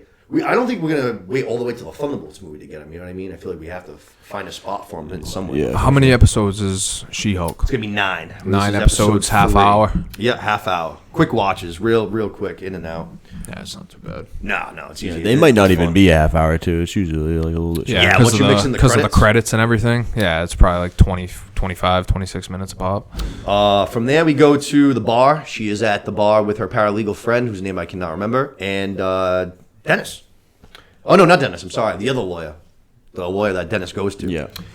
They have the next fourth wall break, which I thought was funny because now we're taking out 2 storylines. We're taking Jen and we're taking the shapeshifter Megan Thee Stallion, and we're gonna put them together. And basically, Jen is just like, all right, like I know this Dennis guy. Like I used to work with him, and like he is a fucking lunatic. He has so much confidence in himself. He's a nut job. He used to talk to us about his sex life all the time. He definitely believes he was dating Megan Thee Stallion. So the lawyer right away is like, that's music to my ears. Will you say that on the stand, please? And sure enough, that's exactly where they jump to is the courtroom. Jen's on the stand, and she says that exact thing. Like, this guy is so delusional, so full of himself, has the biggest head in the entire world. He absolutely thinks he was dating Megan Thee Stallion. And sure enough, the judge is like, all right, like, closed book. I guess we're done here. Like $175,000 to this guy for fraud, and then gives the shapeshifter 60 days because she impersonated the judge earlier in the episode, which I thought was pretty funny. And then we also have Megan Thee Stallion in the actual courtroom just cheering on Jen, which I thought was again wicked funny. I just thought that was such a funny way for Marvel just to basically like throw the middle finger up. It's just like, yeah, here she is again, guys. She's not done, and we're gonna see it one more time still. So. I don't think I don't think we'll be seeing Megan Thee Stallion again after this episode. Yeah, I hope not. Her joining the MCU, I think, was this one episode. Like I said, I thought they did a fucking hysterical job at it. Basically from there, I'm sorry, that's when they announced that Abomination's gonna be free. The only thing he can't do is turn into Abomination, is what they say. But he's like, yeah, no problem. I'm gonna be a nice little yoga teacher now. So he's all set. And then we go to the last scene of the show, which is Jen. She's just won her case. She's feeling good. She's walking home. She's getting out of her car. She's walking into her apartment, and she gets jumped by 4 guys who got some very glowy, magical-looking ass weapons. And she forgets for a second that she's even a superhero in She-Hulk. She's like in her actual Jen form, and then she's like getting jumped. She's like, oh, wait a second. Like, I'm She-Hulk. She flips the switch, kicks the 4 guys' asses in like 2 seconds. The 4 guys seem like just total morons. Yeah, absolute schmucks. Reminded me of, what is it, from Hawkeye there? What do they call the suit jacket guys? I can't fuck. Jumpsuit Mafia? The Jumpsuit Mafia? It might be. I think it was. I think it was the Jumpsuit Mafia. I think it was what they were called. Those guys were all morons, too. But instantly reminded me of those guys. They hop into a van after getting their ass kicked. They call their boss, who I'm assuming we're going to learn about sooner or later. I have a feeling the boss is going to be someone we know, and probably is Kingpin, which might be why those guys reminded me of one another. Kingpin was also their boss, and we know he's going to be in this series, even though he sucks. But that was pretty much how that episode ended, which I thought was a good end. Good ending. We finally saw She-Hulk do some action for the first time, aside from fighting, Bruce. She literally fucked those guys up in 2 seconds. I think we're probably gonna get a little bit more of that now in the later half of this show. You know what I mean? I think we're getting into some more action. Yeah, I've been enjoying the show. I think it's been funnier more than anything. It's been very sitcom-y. Definitely. But now that we had kind of like a little bit like an actual established bad guy of some sort, I think now we're going to start to do more of the story aspect of the show, that wherever we're going to go. Like, we know we have Daredevil coming in and shit. So, which that would also tie in that. If it is the Kingpin who's in charge of these guys, New York, Daredevil, New York. Like, why is Daredevil actually coming to the West Coast at all? The show takes place in L.A. Makes sense. So, it definitely would make sense for the Kingpin. That whole thing would tie together, which maybe we'll see some of that next week. And then the only thing after that was the after credit scene, again used for pure comedy, and as another middle finger to the Marvel fans. We just got Jen and Megan Thee Stallion. They're back at her office. I guess she's signing Megan Thee Stallion to be her client. She's going to be her official lawyer. And then they start basically just twerking it out. And then a very funny line that I thought was just funny. Booty popping. I thought the very last line of the show was pretty funny. Megan Thee Stallion goes, "You're so much funner than my last lawyer." And she just goes, "I will kill for you, Megan Thee Stallion." She's like, "Yo, settle down." But I thought the whole thing was very funny. Like I said, I thought they did a great job of bringing in Megan Thee Stallion when they knew people were going to be pissed about it, and they did it in a way where they don't actually have her be like an actual character. It's like she's a superhero or some shit like that. Just kind of seemed like more of a one-off to me. But yeah, for sure. Altogether, very funny episode. Like I said, I think it might have been my favorite one. I enjoyed it a lot. Probably because Wong was in it. Give me all the Wong. I love him. But that is episode 3 of She-Hulk. Episode 4 on Thursday. Looking forward to that. Make sure you guys keep up with that. And then let's get into the juice. The end of the last thing we got. Hot D. House of the Dragon. Episode 3. Second of his name. This was, I thought, a pretty banger of an episode. I was a big fan. I thought I still liked. I think the pilot. I think the pilot was still my favorite, but I think this I liked more than last week. I think this is my second favorite one. Yeah, I agree with you there. Had 2 different sequences of pretty damn good action, pretty fucking awesome action scenes, and then I think a lot of the typical Thrones in the middle, a lot of chess piecing, a lot of conversing, a lot of character building. I thought it made it basically a really good Thrones episode, like well rounded. You know what I mean? Yeah, I liked it. I like how they're pacing things too in this show. Like, we're not getting any unnecessary information. We're finding out all the major players right away. We've got a couple time jumps in there because what was this, 2 years now? So it seemed more like 3 years. Yeah, probably closer to 3 years. It's his second name day. Yep. He had to, they had to be pregnant for birth, a good 9 months. So exactly. you figure it's probably pretty close, if to not 3 right years. on 3 years. Yeah, so I like the way they've been doing this a little better than first season of Thrones. Like you said, there's no wasted scene. There is no time in this show to like run to the bathroom and take a piss. There's no time to check your phone and send a text. Every single scene, every single word, it seems like, is kind of important. It's all very big. They're not wasting any time. It's just go, gotta lock it in. Go. And I agree. I love it. You know what I mean? I love how fast we're moving. I think that we were talking with Luke, when exactly are we going to get to the Dance of Dragons? We know that that's going to be the big building point of the show, what we're going to be getting to. Right. And it seems like we were saying it might not get to season 2. I don't know. We might get there. We might see a little bit in season 1. You know what I mean? Maybe the start of it, and then it'll really develop in season 2. But because he said, I think he was saying it's like a 28-year, right? Or it's like 20, to get to the events. Yeah, it's like 28 years. I think, yeah, that's what I thought. guess, I remember him saying. So yeah, I'm interested to see because I'm assuming they're gonna have a couple seasons. Yeah. We already know the second one's greenlit for sure. That one's already in production, or the beginning of phases of production. They just greenlit it. But I would imagine it's going to be probably like 4, maybe 4 or 5. We'll see. You never know. Obviously, you don't want to do what you did with Game of Thrones, too. You always want to end on a high note. You don't want to run too long, especially when we have so many more shows coming. It's not like this is the end-all, be-all. We know there's so many more shows. So right. It's like, end on a high note, keep and just happy, keep it going. Exactly. Just get to the next show. I don't even think Thrones, I don't want to get too distracted, but I don't even think Thrones was drawn out too much. I thought they drew it out too much in the beginning, and then they tried cinching everything together too quickly. It ruined everything. Yeah, exactly. I would have been fine with I would have been brutal. fine with a couple more seasons if you there was so much full stuff. Seasons, Yes, there was so much stuff that they did that was like, wow, I can't wait to find out what happens there. I can't wait to find out what happens there, and then there was just no payoff in the end. Yeah, no, they did a bunch of storylines that they just never finished. They just didn't bring to fruition. It's tough. So let's dive into things. Spoilers alert for Hot Dragon. Spoilers. Episode 3. We start out where we have started out, actually most of the episodes, I think, on the Stepstones. We open up with the crab feeder.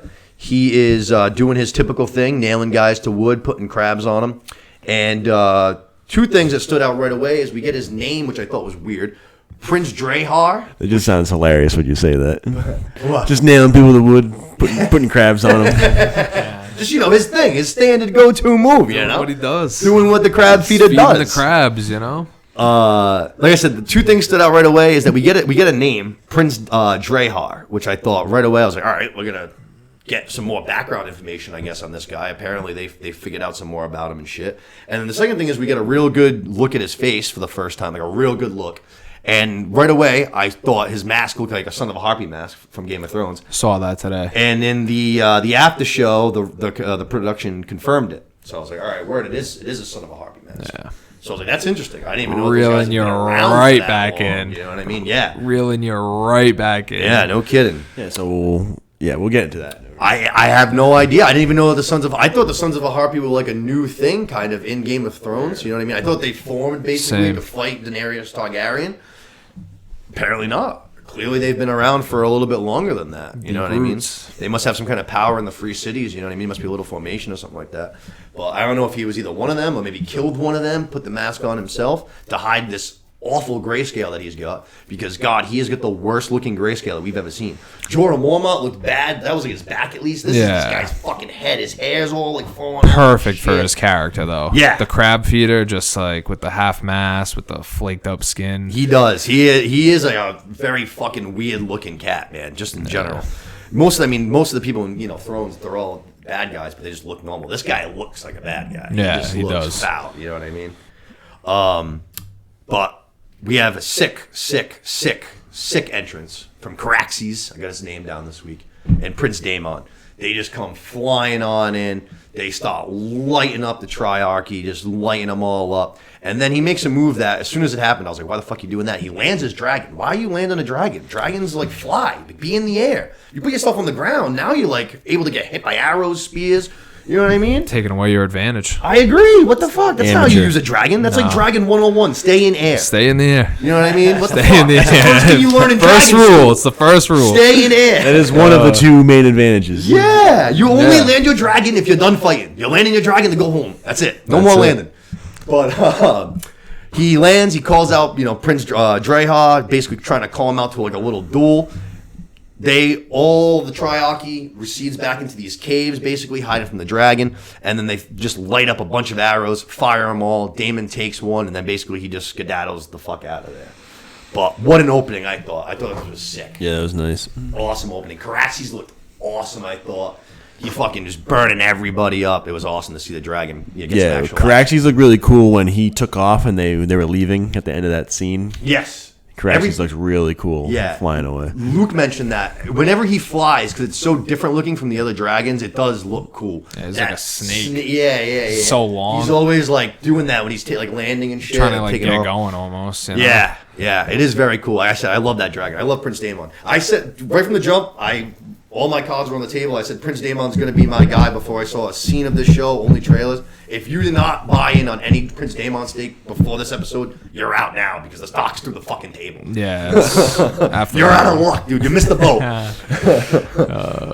From there, we go to our time jump, basically. So we find out we're 3 years in the future now. We are on a hunt, very reminiscent to King Robert's hunt, I thought of right away. Yep. But we are on a hunt with, like, basically the king's whole orchestra, all of the ladies of the court, all of his hands, his law, what is it? Law, I can't even think of it. I can't even think of the word of it. But, all of his guys are there with him. Master of Law, thank you. There you go. Hand of the King, all those guys. They're all there. And they're celebrating the new baby. The king, Viserys, and Alicent already had a child. Aegon the Second. It is his second birthday. And Alicent is very pregnant again. His second name day. Second name day. And we find out, like I said, Alicent's very, very, very pregnant. The king is being told about the problems on the stepstones, basically that King Daemon and the Sea Snake have their hands full, that things aren't going very well.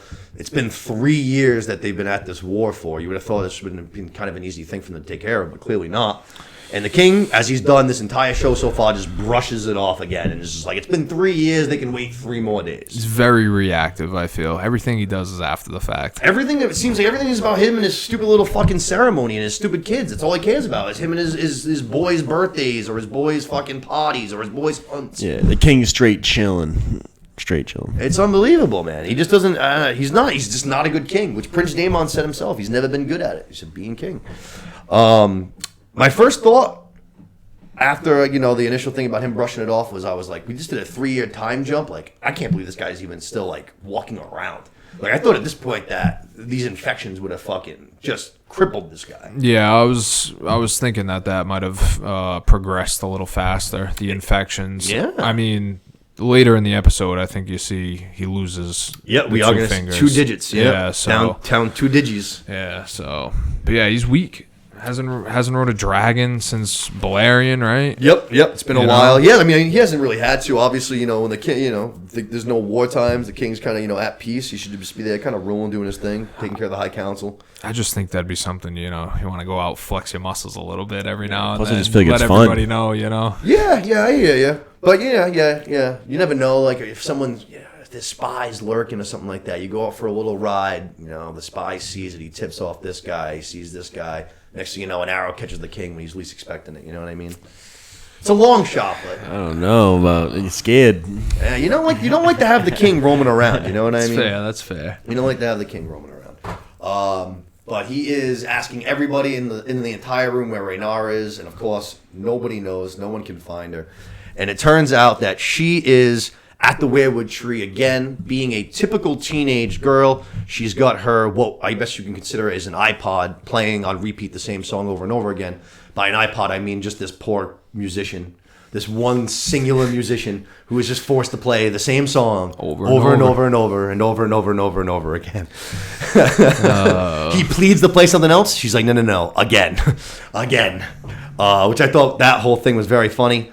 Alicent, the queen, shows up, and we have our first conversation between them with their new power dynamic of her being the queen and kind of her stepmother. And she tells Rhaenyra that her presence is wanted. The king wants her, to go on the hunt. Rhaenyra's like, fuck that. I want nothing to do with that. And then basically it's like a little power struggle. There's a little power struggle that happens. Like, the queen's like, all right, musician, get out of here. I got to talk to, Rhaenyra. Rhaenyra's like, no, stay. Stay. Like, nope, your queen demands you to fucking leave. Yeah, it makes just sense. like Your queen. Yeah, exactly. It's like, all right, you know what, dude? You're really going to fucking do that to me? Like, we were friends, 3 years ago. We were tight. Now you're going to fucking stop pulling this shit with Yeah, me. you gotta start pulling the queen card. Yeah, I'm here sulking, writing in my journal, listening to my favorite song. Can you fuck off? But basically, she says that the king's, requested her to be there. So she's like, all right, well, if the king demands it, fine, so be it. So we go onto this little ride, a little chariot, basically. And the king mentions for the first time, which is going to be a popular thing in this episode, but he mentions the idea that Rhaenyra has a duty, and that is to marry. That's part of being, a king or a queen, is you have to continue the line. Yeah. I'm single. It's also obviously a great way to bolster your family and add strength, you know what I mean, with alliances. So it's something that even if you don't want to do, which she makes it very clear that she does not, it's something that you kind of have to do. And you can tell right away that, she's not interested by it. And he mentions, the idea of, having a child, which she right away, her face is just like, ew, gross. Allison's like, it's not so bad. It's fine. The first kid came out like no problem. It'll be pretty easy. But they go from there. They get to the actual, whatever you want to call it, the circus. King's Woods? Is that what it's called? Yeah, the Kingswood. Yeah, basically their huge tent where they're going to be staying during this hunt here. A bunch of the ladies of the court. You got all of the King's Council, a bunch of people, and also a pug. Interesting. There are pugs in Game of Thrones? I don't think I happened to catch that. Oh, you did? I did actually. She's sitting on the woman's She's sitting on lap, the lady's right? lap. Okay, I did see that. My head just turned. Honestly, like a Yeah, dog. I didn't even think of that, to be honest with you, because I think we saw the hounds, right? The hounds. Yeah. So I guess Hunting, but you're right. A but pug, though. is Yeah, like, it's pug just chilling here on this pretty lady's lap. random. I was like, what the fuck? But I thought that was pretty. I thought that was pretty funny. They are talking about it's the ladies of the court, and they're actually talking about the problem on the stepstones. They see Rhaenyra. One of the ladies calls her in, says, "Hey, can you give us some information?" Rhaenyra's like, "We're not involved," and she's like, "Dude, just because the throne's not directly getting involved, don't get it twisted. Like, we're at war, and you guys should be fucking doing something about it." The people know. Yeah, Seems like the people know. yeah, exactly. Word. But basically, Allison actually at this point defends Rhaenyra at one point in this conversation, basically saying that she is the better heir, the better choosing than Daemon was, which I thought was interesting that she decided to, stand up for her friend there. It shows that I think she has the right intentions, even though she fucked her dad and married her dad and now has 2 kids. Yeah, because you were saying last week you thought she was kind of a snake too, after her father kind of. I do think she is a snake. I do think that she has snake-like qualities, and I do think that she has her own ambitions. But I do also think, with that said, that she actually does care about Rhaenyra. No, I agree. I was interested to get your thoughts on that a little, because I know you said last week you weren't a huge fan of. Well, not that you weren't a huge fan, but like you said, that she knows what she's doing essentially, right. Which she definitely does. She definitely, right. But I think she's trying to do it in the the least stepping on Rhaenyra's toes way as possible. Yes, yes. And I think doing that in front of, like I said, in front of that entire council or grouping of people, it's all people of power. And she's making that statement in front of all of them, I think says a lot, you know what I mean? Yeah. Reach out the olive branch a little bit. She backs her, in front of everybody, and I think that's important because she, at the end of the day, just had the king's first son. Right. So she could easily, if she really wanted to be a bitch, she could be, playing that card already. Like, hey, you named her the heir, but that was before we had Aegon. Now we got Aegon. You know what I mean? Like, right. He's my son. I exactly. want him to be heir. Oh, 100%. But she's choosing not to go that route. She's, backing Rhaenyra. So to me, that was one sign where I was like, all right, you know what? While you might be out, you might have a little bit of your own ambitions. You might be a little bit of a snake. At least you're not a total bitch, I guess. Right. From there, we go to what I thought was a pretty interesting scene. Rhaenyra leaves the tent, and we get our first real meeting with a Lannister in this show. We meet Jason Lannister. And he instantly tries basically to, seduce Rhaenyra, says that he would build a dragon pit in Castle Rock for her so she could land her dragons, and is basically hinting at wanting to marry her, which Rhaenyra instantly picks up that this isn't just a mistake. This didn't just happen. This isn't just this guy going out of his way. Like, he was sent here. Yeah. She knows that it was her dad. Now, before we get to that, real quick, I was watching this episode, and as soon as I'm watching it live, and I'm looking at this Jason Lannister guy, and I'm like, I know who this fucking guy is. I was like, I know who this fucking guy is. And at first, you guys ever, I'm sure, Ocean's 12, Ocean's 13? Yeah. You know the Night Fox? He's like the robber that they're basically going up against, kind of. He's like the guy who's robbing by himself in Ocean's 12. Okay, yeah. They have the competition basically against them. At first, I was like, all right, it looks like that guy. It's not that guy though. But I'm like, I know this guy. I'm thinking maybe it was a comedy, like late 2000s, some shit, some dumb movie. Finally, I end up fucking just Googling him, right? And I see he's got a bunch of small roles and shit. The Tenet, Star Wars, dumb shit like that, but really small roles. And then I see Game of Thrones, 2 episodes. And I was like, huh? And I clicked it. And sure enough, he is Sir Hugh of the Vale from season 1 of Game of Thrones. He was Lord John Arryn's squire, who the Mountain kills in a jousting competition. Literally shoves his wooden sword right into his neck. It's when Sansa, like, basically first gets to, like, King's Landing. They have, like, a little tournament and shit. And that fucking Mountain literally just stabs him right in the throat. He fucking bleeds out all over the place. Same tournament that he chops the horse head off, or yes. So that fight happens first. He like beats Sir Hugh, and he advances to fight the Knight of Flowers. Okay. So his first fight is like he literally fucking, like I said, he stabs him right in the neck. His wooden sword like splinters off. He's bleeding all over the place. I know exactly what you're talking about then. From that first season, right? Yes. Yeah. Ned Stark was like intrigued by his character because he was supposed to be kind of not poor, but he had like this great, beautiful plate of armor when he died on. He was just like, how did this guy get all this money and shit? Like, right. He was kind of under the impression that he might have had something to do with Jon Arryn's death. Okay.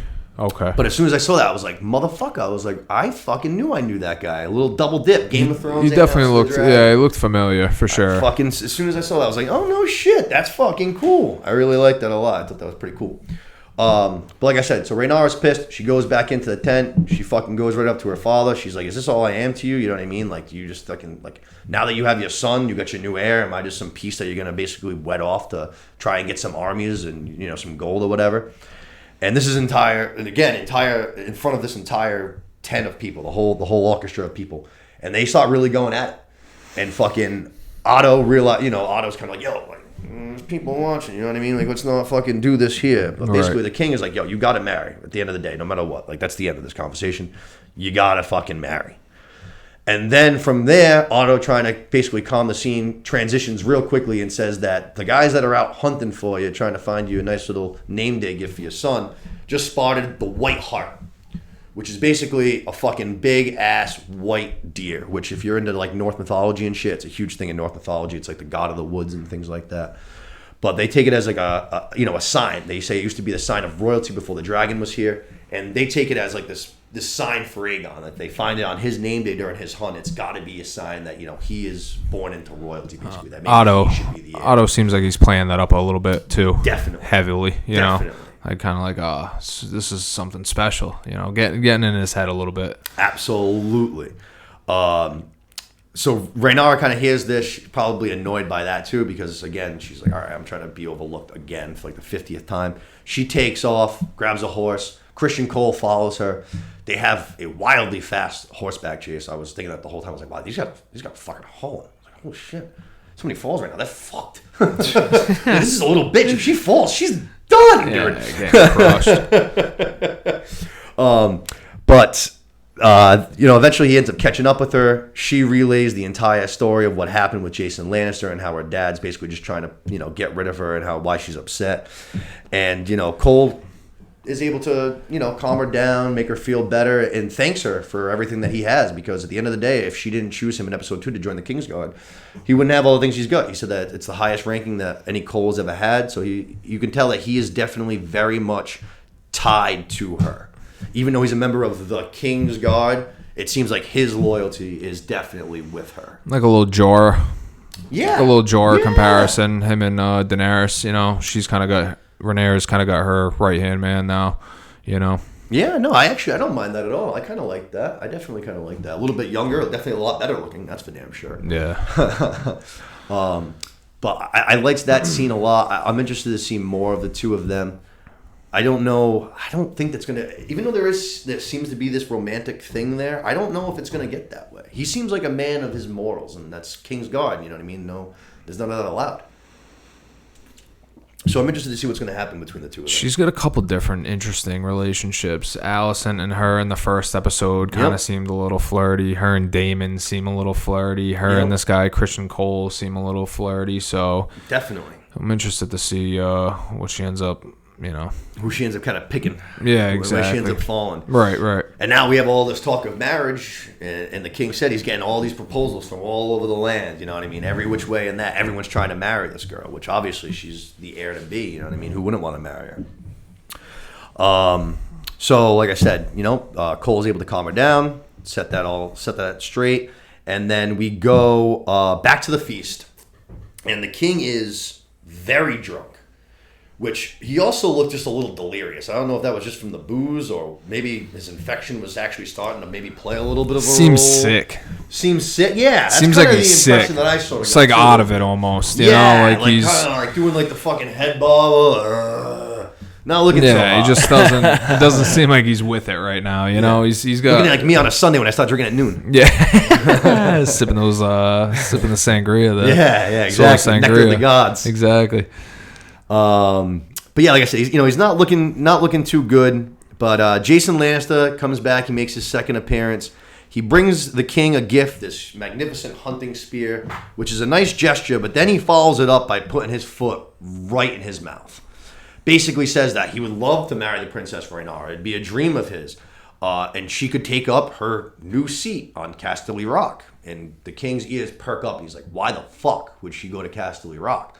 And he's like, well, I assumed because she wouldn't be the heir anymore, which would not make her, the heir to the throne, the Queen of Dragonstone. Because whoever the heir is the Prince or Princess of Dragonstone. Those things are correlated. Okay.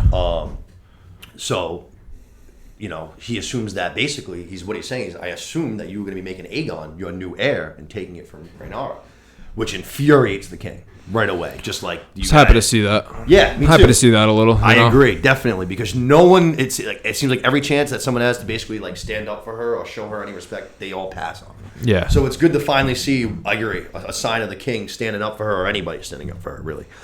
But basically, he says, all you lords, I didn't just name her the heir just to make her heir. She is the fucking heir. So you guys would do well to remember that and do well to fucking respect that. Right. And basically, wipes, get out of here. Get out of my face. You pissed me off kind of a thing.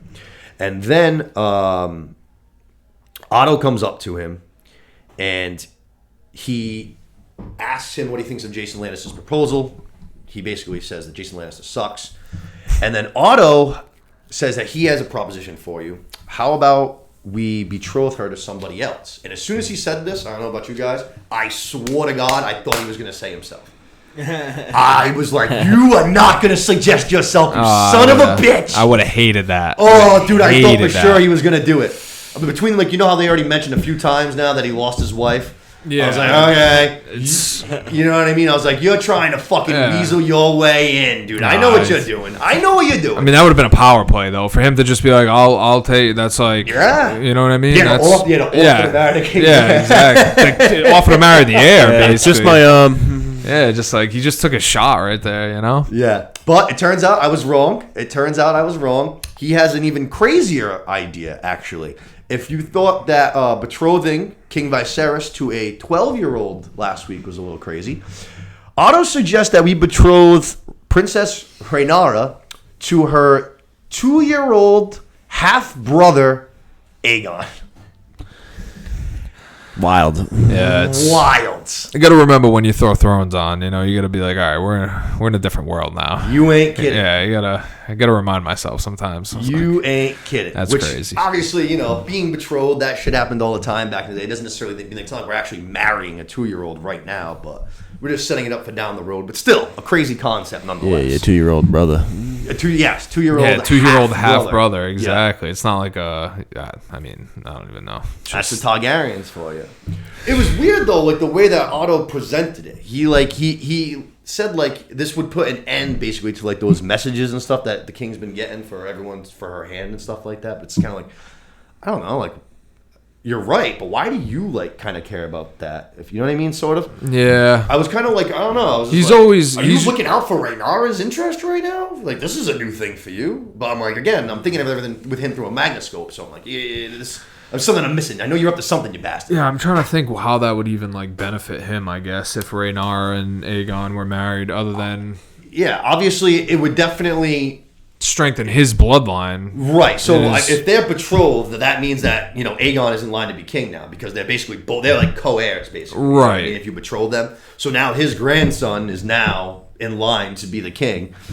his daughter would be mother of the king. So I mean, I guess there is that aspect to it. It does sowing his seeds a little yeah, bit. it does. It gets him what he wants of his grandson being king without causing any actual rift or dysfunction in the family. You know what I'm saying? Rhaenyra, quote unquote, can not be happy, but you know what I'm saying. She wants to be bothered with all these people coming up to her that she wants something to do with. Right. The king's happy because he doesn't have to deal with all those messages and shit like that. It does, in a way, solve some of the problems.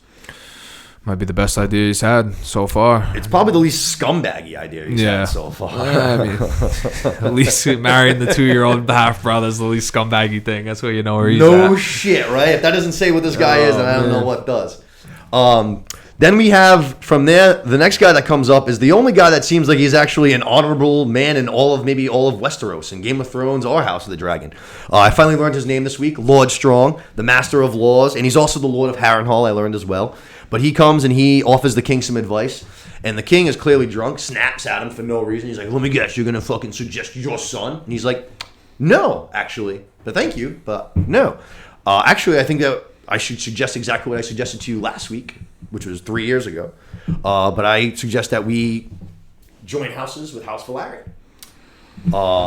I suggest that you betroth her to, Prince Laeron? Laenor? Laenor, there you go. Is that what it These is? fucking names, man. Oh, it's tough. Between that and Rings of Power. Oh my lord! I suggest you betroth her to Prince Laenor of House Velaryon. You know, obviously there's the problem on the Stepstones, but for everything that I said to you 3 years ago for why you should marry the princess, is exactly for why you should do this betrothal. Old blood, wicked powerful, wicked rich, control the oceans. It makes so much sense to join these houses and really strengthen that relationship. And it seems like the king finally actually appreciates some good, honest, truthful advice, because at that point he gets up and he kind of leaves. He's like, all right, I've heard enough of this shit. Gives the guy a tap on the shoulder, though, which I thought kind of was a nice little thank you. You know what I mean? It's nice to have somebody here who's actually doing their job honorably in the way that they should be.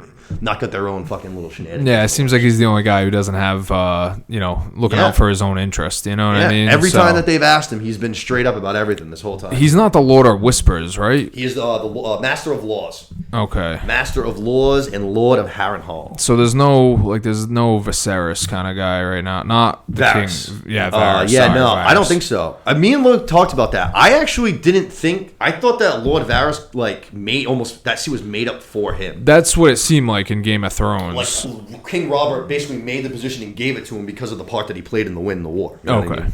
That's how I took it. I could be wrong. I think Luke said that there have been other ones in the past. So maybe it's just like a position that they don't fill all the time. Who knows? But I know that that's his job. I looked it up, was Master of Laws, because I didn't know his name last week. I felt bad. But from there we go to a cool scene. We go back to Princess Rhaenyra and Christian Cole. They camped out overnight. Christian Cole, kind of tries to persuade her to go back to camp. Rhaenyra's not having any of it. And they hear some rumbling in the trees or whatever. And all of a sudden, this big ass fucking boar comes gallivanting out of nowhere.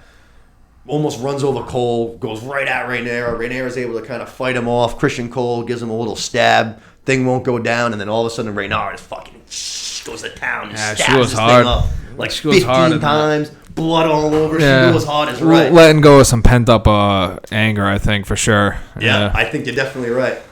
Yeah, she was hoping it was the queen. That pregnant belly. Yeah. But yeah, no, I definitely think there was some of that, some letting out some anger there. But I thought that was pretty cool. Like I said, she's all just covered in blood, but she just massacres this big ass boar, which they're on a hunt.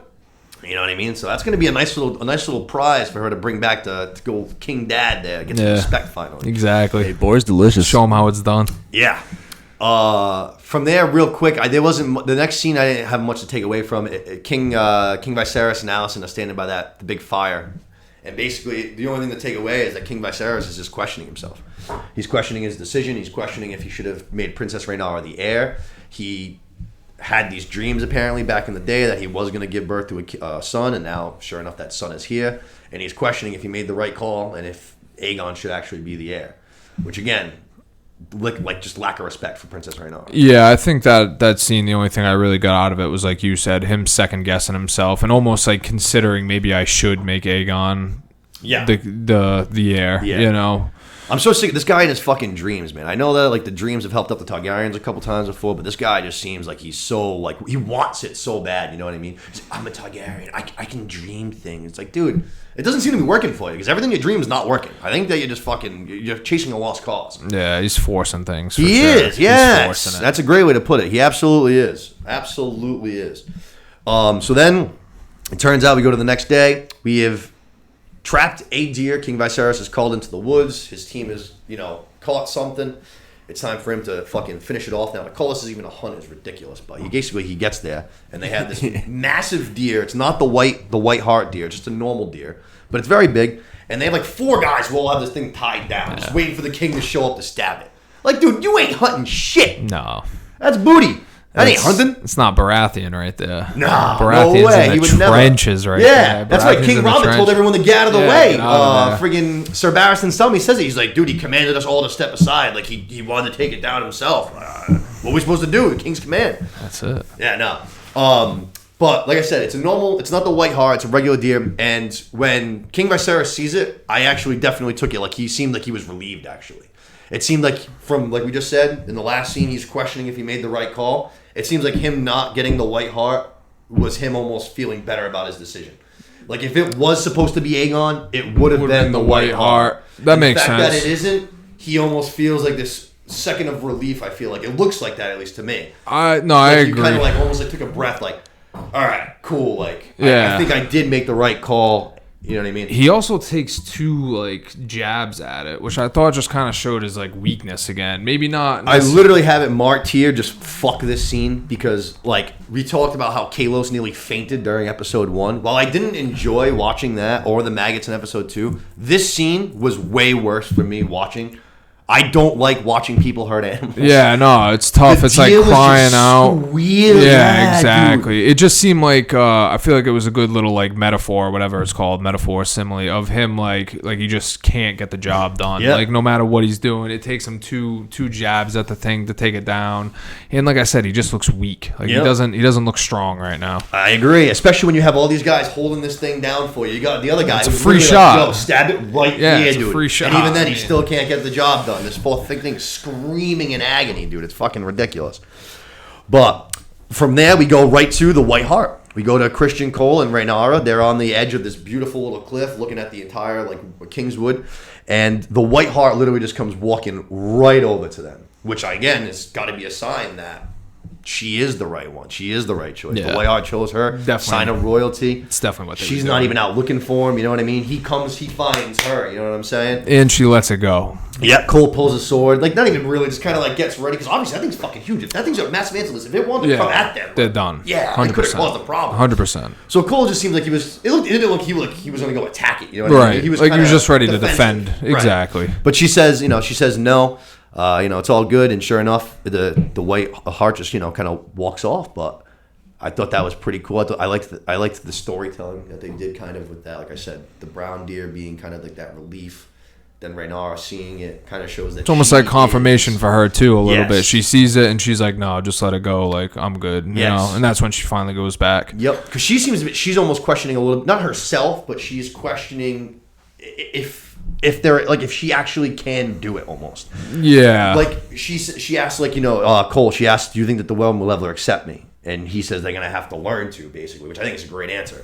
But it seems like she's already almost like everyone is giving her no respect for like 3 or 4 years now. Doubting herself a little bit. A little bit of doubt is probably starting to creep into that brain. Doubting whether or not that claim should be really hers. So Yep.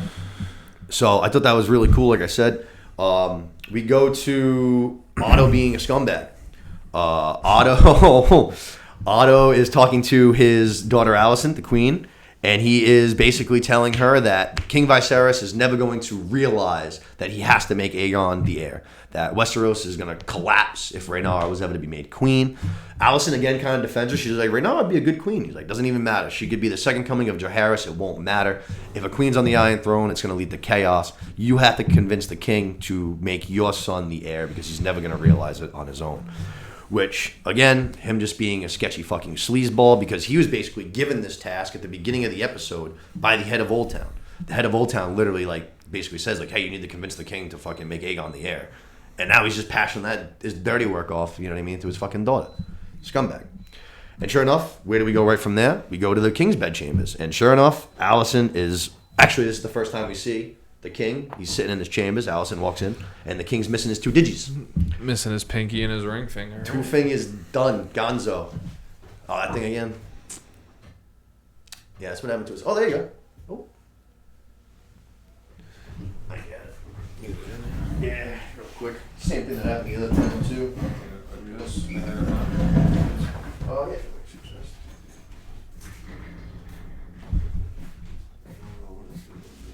Working, boys.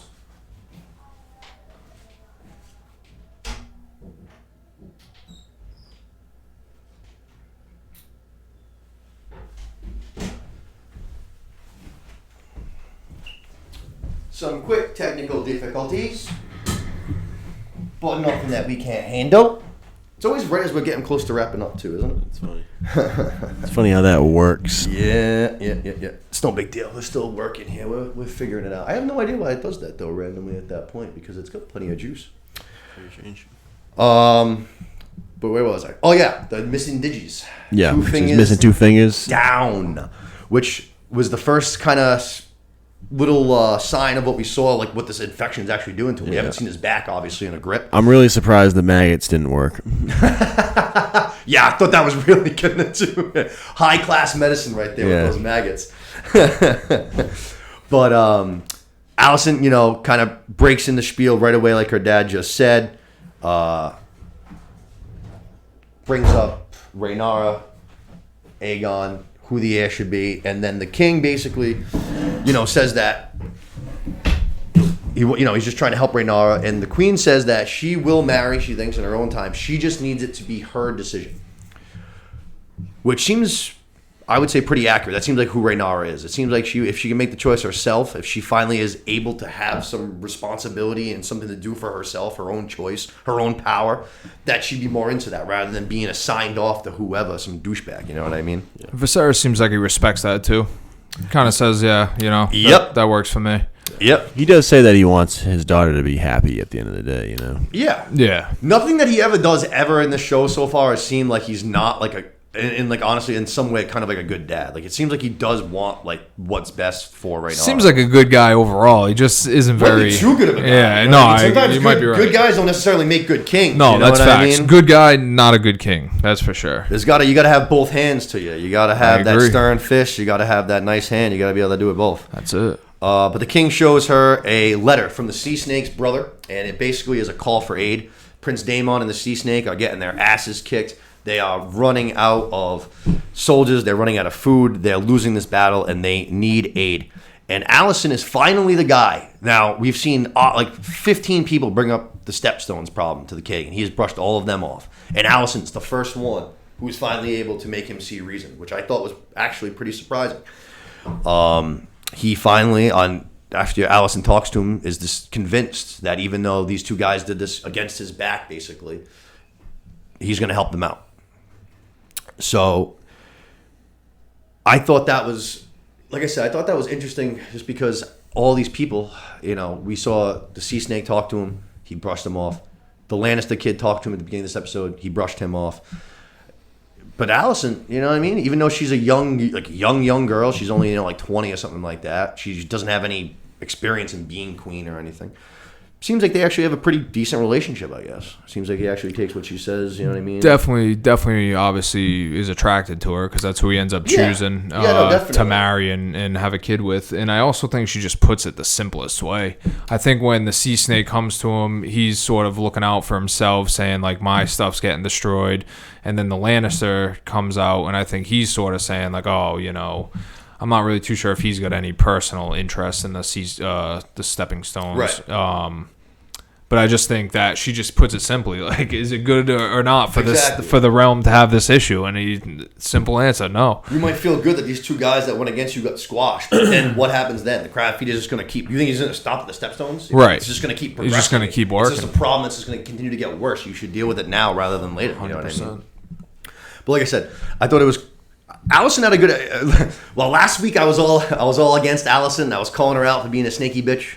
I thought she had a good episode this weekend. Yeah, she I was thought good. aside from the power dynamic thing in the werewood when she was kind of being a little bit of a bitch. Aside from that scene, I thought she had a good episode. We go to our second to last scene, which is a pretty quick one. We're at the High Council chamber. It's just the king and Princess Rhaenyra, but he says to her that he is in fact sending aid to the Stepstones, which she seems like she's like pleased with, kind of like, all right, finally you're making a good decision. And she brings up the fact that she feels like she's being, sold off, just basically sent off, that she's going to be replaced, that he's just trying to get the highest bid for her now. And he says that is not the case. He swears on the memory of her mother that she is not going to be replaced as the heir. He says at one point he did waver, but he is past that now, that she is the heir. And he also says that you can choose who you want to marry. Go out, find who makes you happy, and make whoever you want your husband. Do you believe him? Because it seemed like when she turns around and walks out, he's a little stressed out. So I'm wondering, that scene of him at the fire made me think that he's seriously considering Aegon. And then he says that to her, and as she's walking out, he just kind of looks like, I don't know if he's still on the fence. Yeah. She might not be convinced herself, to be honest. She might not be believing everything. Yeah, I mean, I think swearing on the memory of her mother probably means a little something to her, I would hope. But that's kind of why I don't know if I believe. I mean, I think I do believe him. But we'll see. I guess it probably would. It would depend a little bit, I guess, on who she decides to marry. What if she decides to marry fucking Prince Daemon? No, he might not be so cool. Yeah, it might not be so cool. Like, that's agreed. That's fair. You know what I mean? Absolutely. So who knows? But she also brings up the fact, she calls him out. She's like, if you married for honor and not for joy, you would have married the fucking Valyrian, right? And he's just like, touche. Yeah. Good call. You're right. Calls that's actually like right. That's out. like what? Yeah. That's like right Calls before he says it. Right out. Yeah. Which was that was a good move. Yep. And then from there, we go to our last scene, which, like we said, awesome book ending in this episode. I thought the intro was sick, and the ending was it was probably better actually. The ending was probably better. We go to the Stepstones, and we have a little bit of a meeting going on. Basically, the Sea Snake is talking to his son Laenor, and his brother's also there, the guy that wrote the letter to the king. And basically, they're just going over how bad things are. They're like, we got almost no men, we got no food. We're gonna have to be out of here in 2 weeks unless something drastically fucking changes. And the Sea Snake's uncle calls out Prince Daemon, basically saying that he's being too aggressive. He's losing this war for us. The son, Prince Laenor, defends him, which I found interesting. Now both of them, Prince Laenor and Lord Corlys, father and son, have both defended Prince Daemon. So it seems to me like they're going to be pretty tight, I think.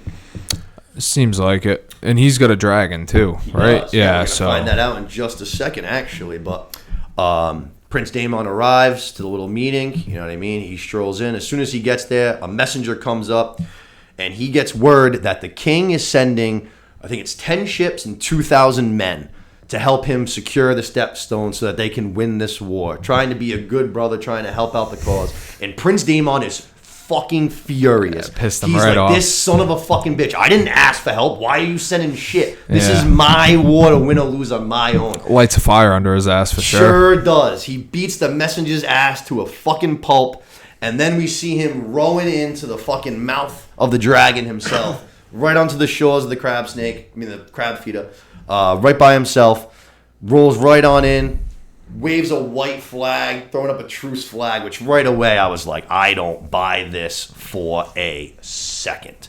And sure enough, the crab feeder sends out a few guys. He hands him his sword, and sure enough, it was all a ploy. He fucks him up real good. Stabs the first one with a dagger, gets his sword back, and then starts one of the most badass action scenes I think we ever seen in Game of Thrones. That run, I think, is so sick. Him just friggin' cutting, dicing, arrows cutting people flying down. all in. More guys are coming. He cuts through them. More arrows are flying. A lot of luck on this guy's part right here because he dodges about 2 billion arrows. Yeah, that was a little crazy.